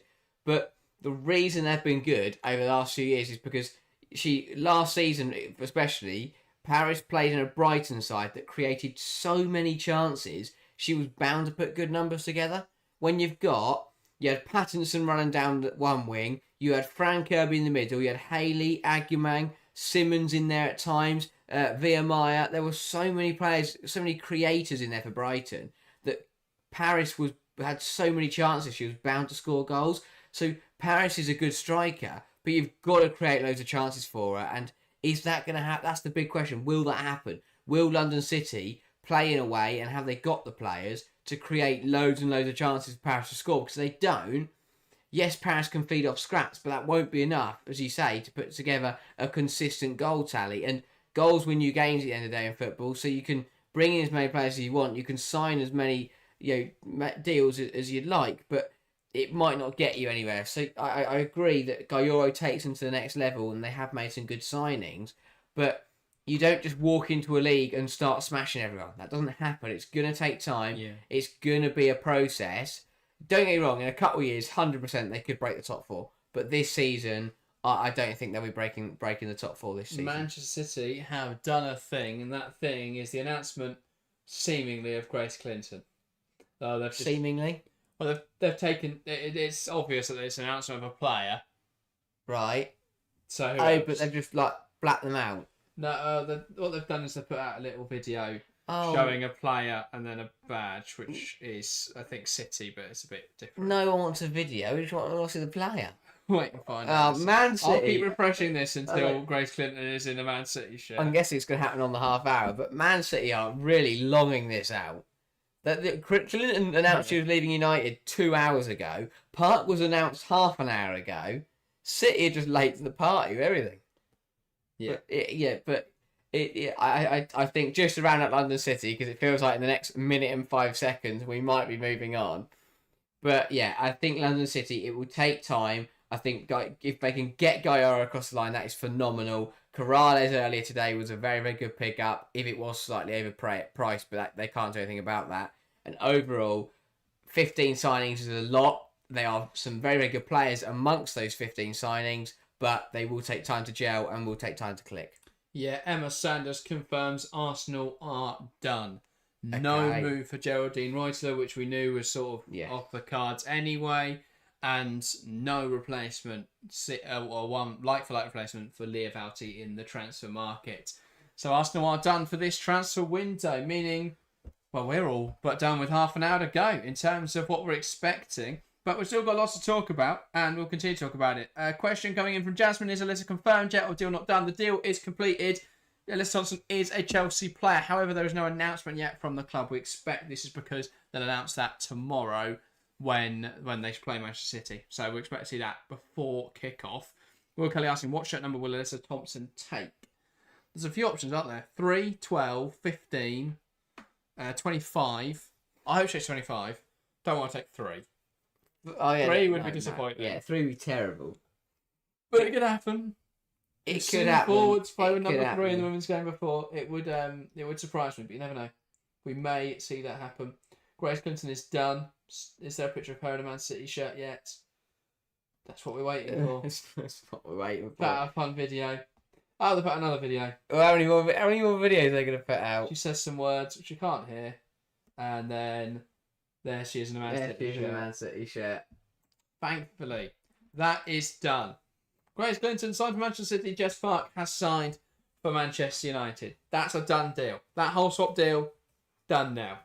Confirmed. We've known it since this morning, really. There'll be a video out tomorrow morning on the TWFC channel discussing that transfer, so look out for that.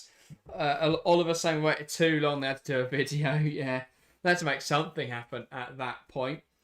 Zingara saying snarky exit comment from Clinton that no idea she was bitter at United. Well, I think she's been pushing for a move all summer, to be honest. With obviously a year left on her contract, United were keen to shift her as well. So the communication broke down there, and neither side were particularly happy. It feels like the Kelly situation all over again, where Kelly didn't want to sign a new deal because she wasn't confirmed on minutes, and City then wanted to sell her, and she didn't go. So then there was a bit of a breakdown in the communication between the club and the manager, and then the player, and the manager got blamed for all of it. I think it's going to be a similar situation here. Don't think Skinner's done anything wrong in that situation, but I imagine he'll catch the flak for it. But they've dealt with it well, because they've let her go now. What City didn't do with Kelly was they tried to keep her, and then they lost her for free. Instead, United and Clinton have gone, fair enough, you want to leave, we're going to let you go. Same with City and Park. Yeah, exactly. So it's very, very smart from United. Yes, they've lost a big player, but if Clinton wanted to go, it's much better to lose her now than lose her for free in a year. 4-year deal for Grace Clinton. 4-year deal for Jess Park. That's very good. That is very good for both City and United. Two very long deals there that will for players that both had contracts expiring to switch clubs and to get a 4-year deal is good for them. That is solidity, and that means they'll be there for quite a while at the very least. Lisa Latta says even the announcement video has swiped snip from Grace. Okay. Unfortunately, I can't listen to it, but I'm intrigued to see if someone could transcribe it in the live chat. We will talk about that. Alex saying, guys, what is Chelsea's starting attack with Alyssa Thompson included? Well, short term, I reckon it will tomorrow night be, based on who's fit, will probably be Wrighton, Beaver Jones, or Macario, and then Carnreed. Got to be Beaver Jones, surely. Beaver Jones on the right wing and Macario up front? I'd be surprised. Carnreed scored on Saturday against Milan. I think it will be Wrighton, Beaver Jones. Carnreed up against a front three of Hemp, Shaw and Fragino. I tell you what, they are. That is two incredible front threes. Yeah, you feel like Chelsea are missing all of their best players in the front three. If you named a James, Kerr, Thompson. Thompson's more of a left winger. Can play on the right hand side as well. Expect her and Wrighton to rotate, and then once we get to the Champions League knockouts, that'll be the big debate: who starts. James, I think, will move to more of a definite 10 role this season. I think the fact that we've signed another attacker points towards the fact that we're not going to see the 3-4-3 for now, but potentially that is something that we could see Bonpastor use in the knockouts later this season. So we'll look, maybe that's something that'll be discussed later. Right now, though, Chelsea will definitely stick to 4-2-3-1. Philly saying not sure Chelsea need another right back. Well, where's that coming from? Who needs a right back? Oh, Jasmine saying, do you think Chelsea would go for Onabatie in the next window? Would love it. If Lucy Bronze was to leave at the end of this season, potentially, because she has only got a year left on her contract. However, I think Chelsea will probably re-sign her, despite that probably not being the best decision. But Onabatie would be a fantastic addition if Chelsea were to lose Bronze next summer. But yeah, we'll see what happens in that one. Ariz, I'm going to guess. I feel like I've pronounced that name differently every time I've read that comment. Says, United have learnt from the Russo saga clearly. Yeah. United have learnt from some Russo, City have learnt from Chloe Kelly. Both teams want to move on players who had a year left on their contract and they weren't sure they were going to re-sign. So, yeah, feels smart. It's been a busy window, isn't it, for the Lionesses? We've got a transcription. Oh. Grace said, I've always dreamt of moments like this, of winning and standing side by side with the very best. So when Man City calls, it's moving too quickly, everyone's transcribing at the same time. So when Man City calls, there's only one answer, let's get to work. Thanks to everyone. Lawrence, Ikuzwe, Oliver and Lee Slatter all for transcribing that. Yeah, that is definitely a swipe. So when Man City calls, only one answer. Should have been no. It's what the answer should have been. Yeah. You play for Man United, the answer is normally no, alright, thanks. It's an interesting one. It is an interesting one. But yeah, it's been a busy window for the Lionesses. It feels like when we won the Euros, and obviously Chloe Kelly got a permanent to Arsenal. Clinton and Park have swapped. All sorts has been going on. Yeah, it didn't. Just in terms of some overall, we know Williamson and Bronze both, and James all going to miss the start of the season through injuries. Yeah. I think the Lionesses squad have had a real shift around. Well, one person was asked about that, and she was asked whether she had a problem with Serena Wiegman playing Lauren James, which she obviously didn't throw Serena under the bus, and said, Shock. well, yeah, exactly. Said, oh, I'm great friends with Serena, and we spoke on the phone, and I've messaged her, that congratulating her on the Euros and all Besties. that. Wow. Yeah. But yeah, I think there will be some frustration. But I mean, Bob has spoken that about how she was concerned about the number of games players were playing now, and the fact that there was so many important competitions, you want to just keep playing. But she even spoke about it from a mental health aspect, obviously with Millie Bright missing the summer for mental health, taking mental health break from football, all that sort of stuff. That's what she was more pressingly concerned about. But there is going to be a discussion soon over. Or that will continue to be a discourse whether there are too many games. Obviously, as women sort of pushes to have more and more games, more and more competitions, there is going to be a concern over how many is too many. And I wouldn't be surprised if we saw the Subway League Cup be the next victim of the schedule. But if I'm honest, would I rather see two more teams? Obviously, we've got another two teams joining anyway. Would I rather see another two teams added and lose the League Cup? Possibly. Potentially. And I think it would help the English clubs compete in Europe. Because I think Arsenal going out of that before the final stage helped. The fact that they weren't in the they weren't in the FA Cup to the semis, they were knocked out in the quarters. I think that helped them in the Champions League. The fact they weren't competitive in the league in the last three matches, that helped. I think it's an easy fix because the big sides don't, the European sides don't come into the Subway League Cup until the knockouts anyway. Surely the simple thing to do, at least to start with, is just to take those 4 out of it, and just leave it as a fight for the rest of the WSL teams. For me, that's the easy fix. Yeah, I think that could definitely be a solution. But then, does that devalue? Potentially. And I think the League Cup will be something interesting to look out for actually this year, because yes, City under Yeglets may not click immediately, but Grace Clinton's gone to Man City to win trophies, and is there potential that at the end of the season they come away with an FA Cup or a League Cup or something of that they're the only 2 things they can win, or the league, which would surprise me. But it'll be interesting if City can deliver on that promise to Clinton of bringing home silverware and taking that call from the citizens. Yeah, Phil says 22 domestic games isn't too bad. I think next season moving to 26 will be good. Yes, with 14 teams, so doing the mental math there. Yeah. But I think increasing the number of league games is good. I think increasing the number of teams is positive. But yeah, I think it makes it more competitive, makes it more interesting. Chelmer says waiting for fantasy to add Thompson so that I can buy her. I wouldn't bring in any new signings just yet, because they probably won't play in the first games, or at least won't start. But yeah, that would definitely join our league though. Yes, if you're playing Aerial Fantasy this year and you haven't joined our league yet, there's 215 people watching.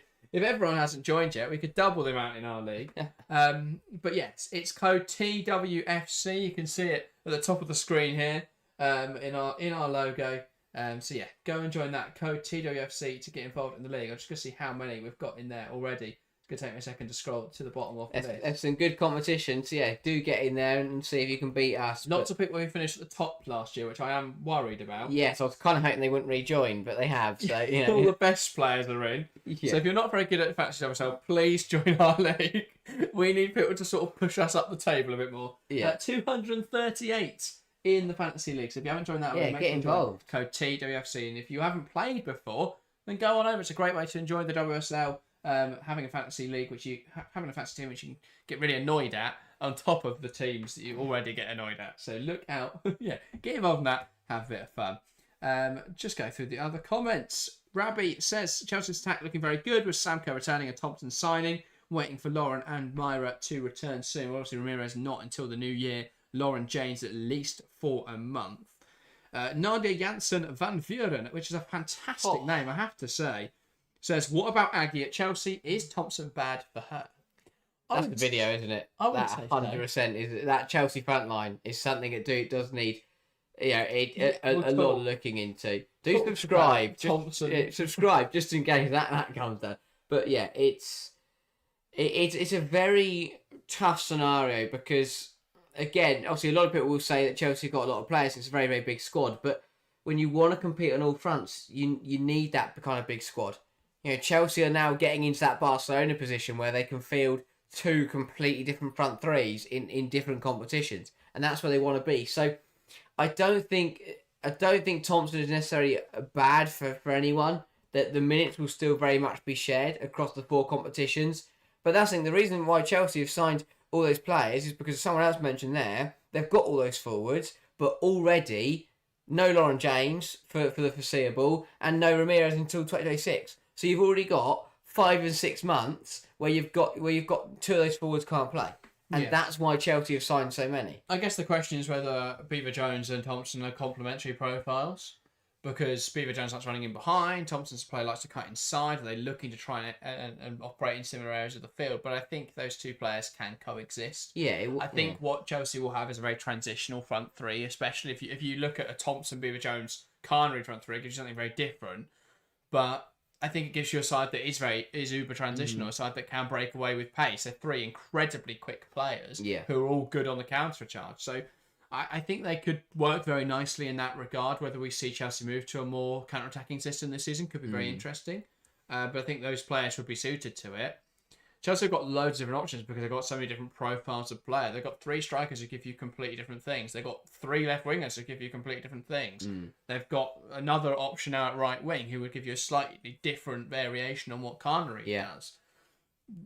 They've got so many different options now, Chelsea. It's going to be interesting to see what they actually do. But yeah, I think in terms of how they could set up next season, at least to start the campaign. I think if Thompson is to come in and start at left wing, obviously rotating with Wrighton. But yeah, as Lauren says, and as I was mentioning, Connery, Beaver, Jones, Thompson, it's that front three. Thompson on the left, Connery on the right. That's a very fast front three. So yeah, I think it's just different players will suit different players. I think Thompson and Beaver Jones extremely complementary, and then I think Wrighton and Sam Kerr, as we've seen in the past, are extremely complementary. So I think both players. I think we'll probably see those sets of players more often than we see anything else. I don't know how well Thompson and Kerr or how well Wrighton and Beaver Jones combine. I mean, they work. Yeah. It's not going to break the system, but I think in terms of getting the optimum, in terms of what, depending on what opponent you're playing, those I think are the two options. I think will be very interesting. Seeing Thompson and Beaver Jones working together, and then seeing Kerr and Wrighton play together. Yeah, I think it's one. It just gives Chelsea more options, which is exactly what you need when you want to win every game and want to win 4 trophies. It's just something different against every team. Chelsea have got front forward players now that they can mix and match, as you say. If they need players you want to have pacing behind and hit teams on the counter, then you go for your Beaver Jones and your Thompson and your Connery. If you want to play a bit more hold, have a bit more control and look to create chances, and when you actually get further up the pitch, then yeah, you're looking at a Guro Wrighton or someone like that. So Chelsea have just got a plethora of options to basically just bring in to suit whichever team they're up against. Are Chelsea the only club that are happy with their transfer window, apart from London City, perhaps? I feel like every other fan base is unhappy. Let me know. That's my question to everyone in the live chat. Let us know who you support, and then rate your transfer window out of 10 in terms of how good it's been. Let's do that, because I've just been scrolling through Twitter. I've seen so many people saying, Arsenal fans saying, we've just signed loads of backups to win the Champions League. It's not good enough. United fans saying this window's 5 or 10 at best. And I feel like they're very harsh judgments. I want to hear from the people watching the live show. Tell us who you support. Give us your transfer window rating out of 10. We were going to do a ranking video anyway on transfers. We haven't had time to. With the transfer deadline day being today and then the season starting tomorrow. But yeah, I think it's interesting. The other thing I would say is I think Arsenal fans, if Olivia Smith has signed today, would feel very differently about their window. Yeah, I think you've almost forgotten that has happened. Oh yeah, especially because it's been a quiet day for Arsenal, and that's the thing. I think, and it's been a sad day because they've lost Wälti and there's been no replacement. So I think it is just general frustration when you look at the window for Arsenal in with a wider lens. I think it looks pretty good. Yes, it could be better, and I agree. I have also criticised Arsenal's window, but I think there are still some positives. I think overall it is still a decent window. Well, this just shows the difference in Arsenal. Jomo saying Arsenal 6.5, need another centre-back. Faye saying Arsenal 6 of 10, but I think if Olivia Smith was signed on deadline day, it'd be an 8 out of 10. Yeah. I think that is very true. Jojo going 4 out of 10 for Arsenal. So it's such a range there just across Arsenal. Lawrence saying I think Everton, Brighton and Chelsea should be happy. Yeah, I think Everton are definitely happy. Everton are always happy. Brighton Everton fans have done well. Watching now. Everton or Brighton fans? Kiara, Brighton fans says 9 out of 10. I think that's the most positive I've seen. Yeah, I'd say that. Cameron Campbell, 7 out of 10 for Chelsea. Sarah saying 7.5 for Leicester. Well, that might be the most positive Leicester fan in the world. If there was ever a team who should... Like, they've done well today, on deadline day. They've brought on Emily Van Egmond, which I think is a great bit of business. But it's been such a chaotic transfer window. They've lost some really good players. So I would be concerned for Leicester. No one's met West Ham. I know they've been a bit quiet, but what did they have to do? Apart from making what West Ham have done well is not let anyone know they've got Shakira Martinez. They're just hiding her away in some sort of cupboard. And as we said lock the door, and now they're going to get her out at the start of the new season, and they're going to win. As I said in the other video, they've got rid of the rubbish players. No, not talking rubbish. That's the wrong phrasing. Horrible. But the players who aren't at the WSL level enough, like Kirsty Smith, who caught the football last year and cost them 3 points against Arsenal. Yeah. They've upgraded in those sorts of areas. Exactly. I think Anasiki on loan from Tottenham, a couple of hours ago. That's not terrible. It's a good player on a loan, which is a bit of a free hit really. Yeah, all crews saying United 7 out of 10. Non-Pillow going City 7 out of 10. I'd love the backup for Yui. I think they still view Ayama as being able to do that. Richard Bates going Chelsea 8 out of 10. Obviously, Armour's going out on loan. Yeah. I think, but that's only till January. I think once they get round to January, we may see her more involved in the team. But I think there was Conti Cup minutes in the first half of the season that she could have got that she now won't get. So, yeah, it depends on how you view that situation. Oliver S saying 8 out of 10 for Man City. Will Kelly going 7 out of 10 for Chelsea. Lots of different, lots of different takes. Belsky going 9 out of 10 for Chelsea, 8 out of 10 for Portsmouth. Haven't heard much from WSL2 fans. If you support WSL2 club, get in touch because I want to hear how your window's gone. I've had little glimpses of what's going on, and I think Palace should be very excited because they've got Lola Brown. I think she's a fantastic player. Palace have made some really good deals. They bought in, I'm going to forget the name, but they bought in a forward from Rangers. I think Newcastle have dominated the market today with a couple of loan signings as well, boosting their numbers. But yeah, I think Palace had a really good response window.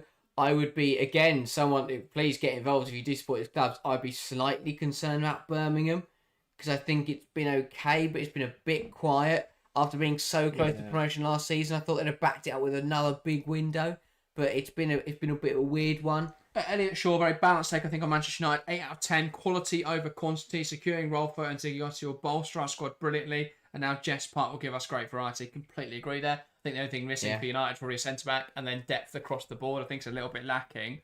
But, I don't think it's been a bad window for United. FL Bailey going 9 out of 10. Rose, Bene, Lohman, Clinton, Hasegawa extension. Yeah, that's all pretty seem good, like very good things. Lawrence saying, can you talk about Tinker Tandberg at Tottenham? Other than that being the best use of alliteration ever, what are your thoughts, Harry?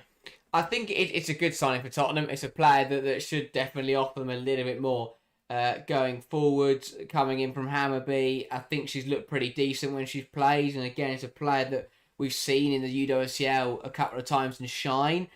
I do have, again, some reservations about it because we've seen this. We've seen the kind of same script before when Tottenham have gone out and signed a player from a smaller league in Europe who's impressed on the European stage, but can they step up the WSL? It's be interesting to see.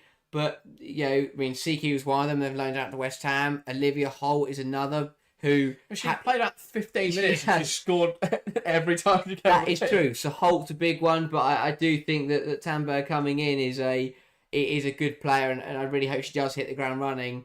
But is given the opportunity to hit the ground running, isn't expected to come in and deliver from minute one, but is a player that I do think that is a good deal for Tottenham in what has been a very quiet window. It has to be said. I think the biggest thing for Tottenham was the change in manager, but I do worry there hasn't been enough change in squad because that squad for me wasn't good enough last season, and they got away with it a little bit.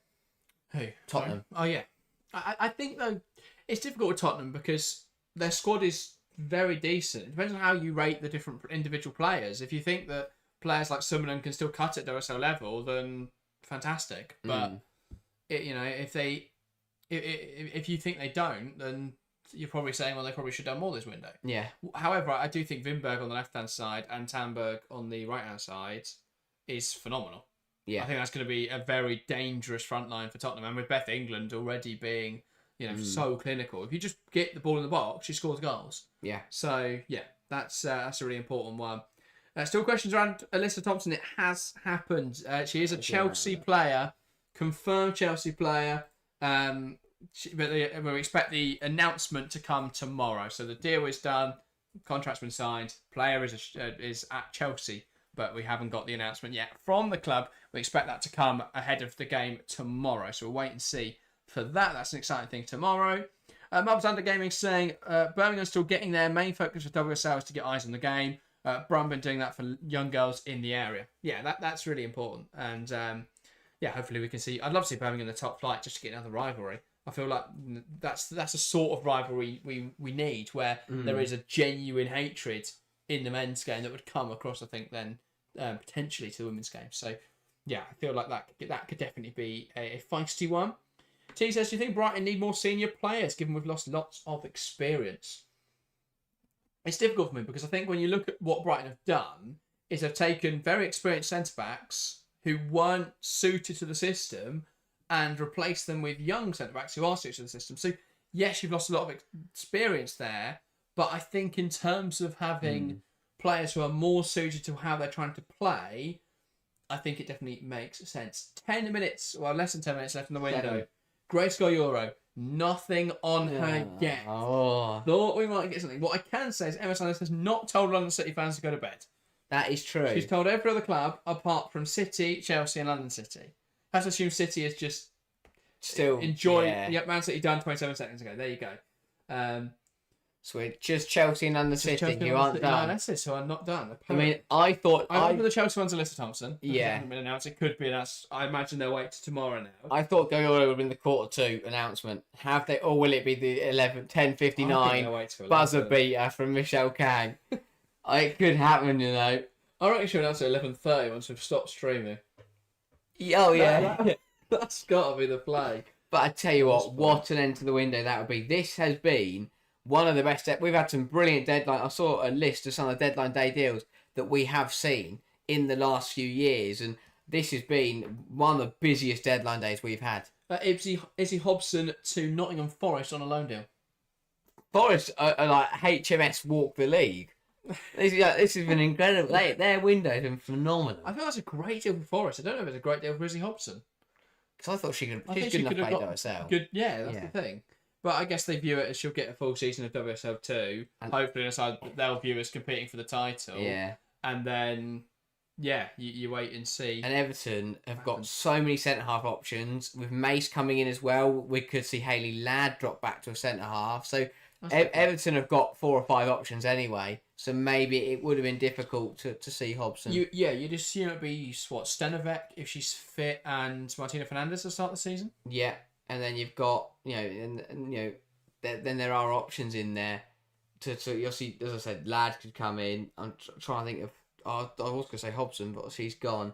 I remember seeing they had 6 options. Rihanna Shikawa, who came in this window. Megan Finnegan is a centre back as well. So, yeah, they've got 4 players there. Yeah. So it's not necessarily, it's not a bad thing, and she's going to get lots of minutes. So, wait and see. FPL basis, does women's football windows do deal sheets? Paperwork has to be in by 11 p.m. So we've got 5 minutes to get the deal sheet in. That is a universal football thing. So we're waiting to find out whether that move for Geyoro to London City I love the thought line. that somewhere someone is running around with a piece of paper that has Grace Geyoro's signature on it.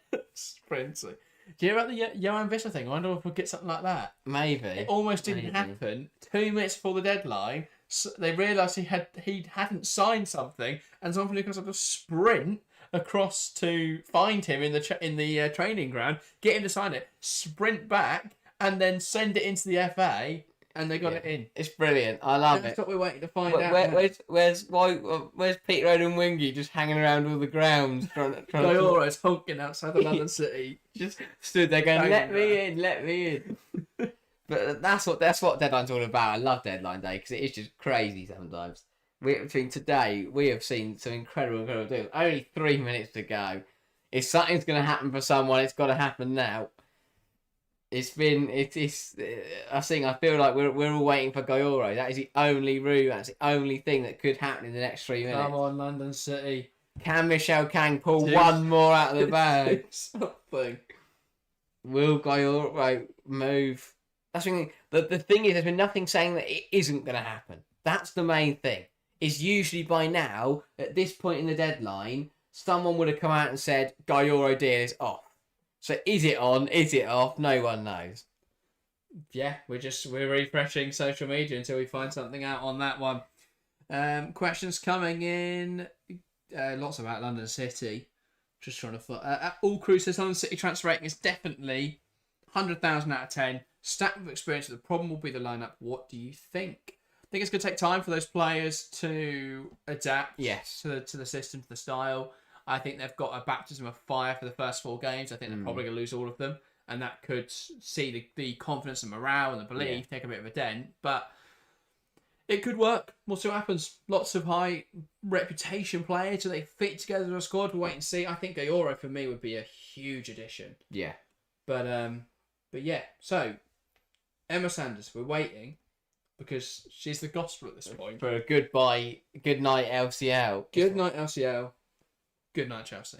Yeah. What we can assume on Chelsea is that that Alyssa Thompson isn't coming till tomorrow. but we know the deal's done. That's the main thing. We know the deal is done. Thompson is a Chelsea player. Gary. Clinton and Park have swapped. Liverpool have signed 4. London City have already paid $500,000 for someone and could potentially break the world record transfer for Grace Geyoro in the next minute and 54 seconds. We could get like 2 million. They could just go out and get go. a world record transfer at 11 p.m. Tell you what, with a minute to go on deadline day, we just threw 2 million out of the bag. Grace Clinton's taking the number 6, by the way. 6? Not sure I can get on board with that. What numbers Miedemar got now then? Oh, they all shifted She's round, gone to didn't 10, they? hasn't she? Yeah, that's right. No, I don't like that. There you go. Yeah, Oliver saying you never know, Geyoro could be done. Lord Lloyd says to me thinks Jack's luxury player comments are correct regarding London City. Yeah. I think Geyoro shifts the needle somewhat. Yeah, Shifts the needle a bit, but I'm a firm believer in the fact that the other problem they could face is that once you get stuck down there, you are in the fight. That's always the way I've looked at it. It doesn't matter how good you are. If you are bottom of the league after 6-7 games, especially in a 22-game season, you are in the fight. And bar some miracle, you're not going to get out of it by a canter. You're going to have to dig deep and get stuck in. this is where we need someone stood outside the London City training ground so we can go, what's happening over there? And they go, nothing. Or Grace Geyoro just... It's a blacked out car driving past me. An SUV just piled through the main gates. So, what's happening? We don't know. Oliver says, Fee could have gone up by 250k in the last hour. What can PSG get from Kang? Any amount of money. They know that at this stage, so we'll wait and see what happens there. We are ticking down towards 11 p.m. though. So you can watch the deadline come in. 20 seconds remaining of the summer transfer window. Of course, deals could be in. Deal sheets could be signed, submitted, and then we don't get the announcement yet. So even if something hasn't happened yet, until we've heard the deal is not happening or off, it could keep, it could happen. There we go. Window's closed. There we go. That's it. That is it for the summer. Where's the confetti? Where's sorry. Dude. Where's the noise? I don't know. I feel like I need more. No more. There could be more announcements, but no more deals. No more rumours will be done. What a window. Transfer window. It's done. What a summer window that was. What a summer it was with the Euros in there as well. But we are all set now for tomorrow night for the WSL season to get out of the way. Of course, there are still some European leagues that have their windows open, but the WSL is done for incomings, and we are done for another summer in England. Crazy deal. Transfer window reopens on the 1st of January at 00 hours. We'll be here. We'll be back then. Midnight, January 1st.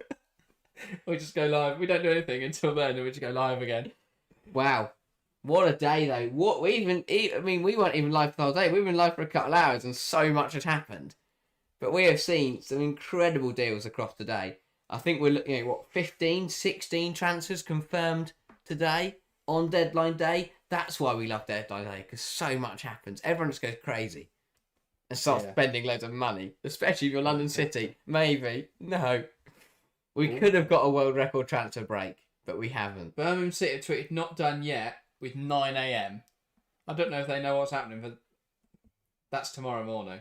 So Birmingham have got an announcement tomorrow. That's something to look out for. Grace Geyoro.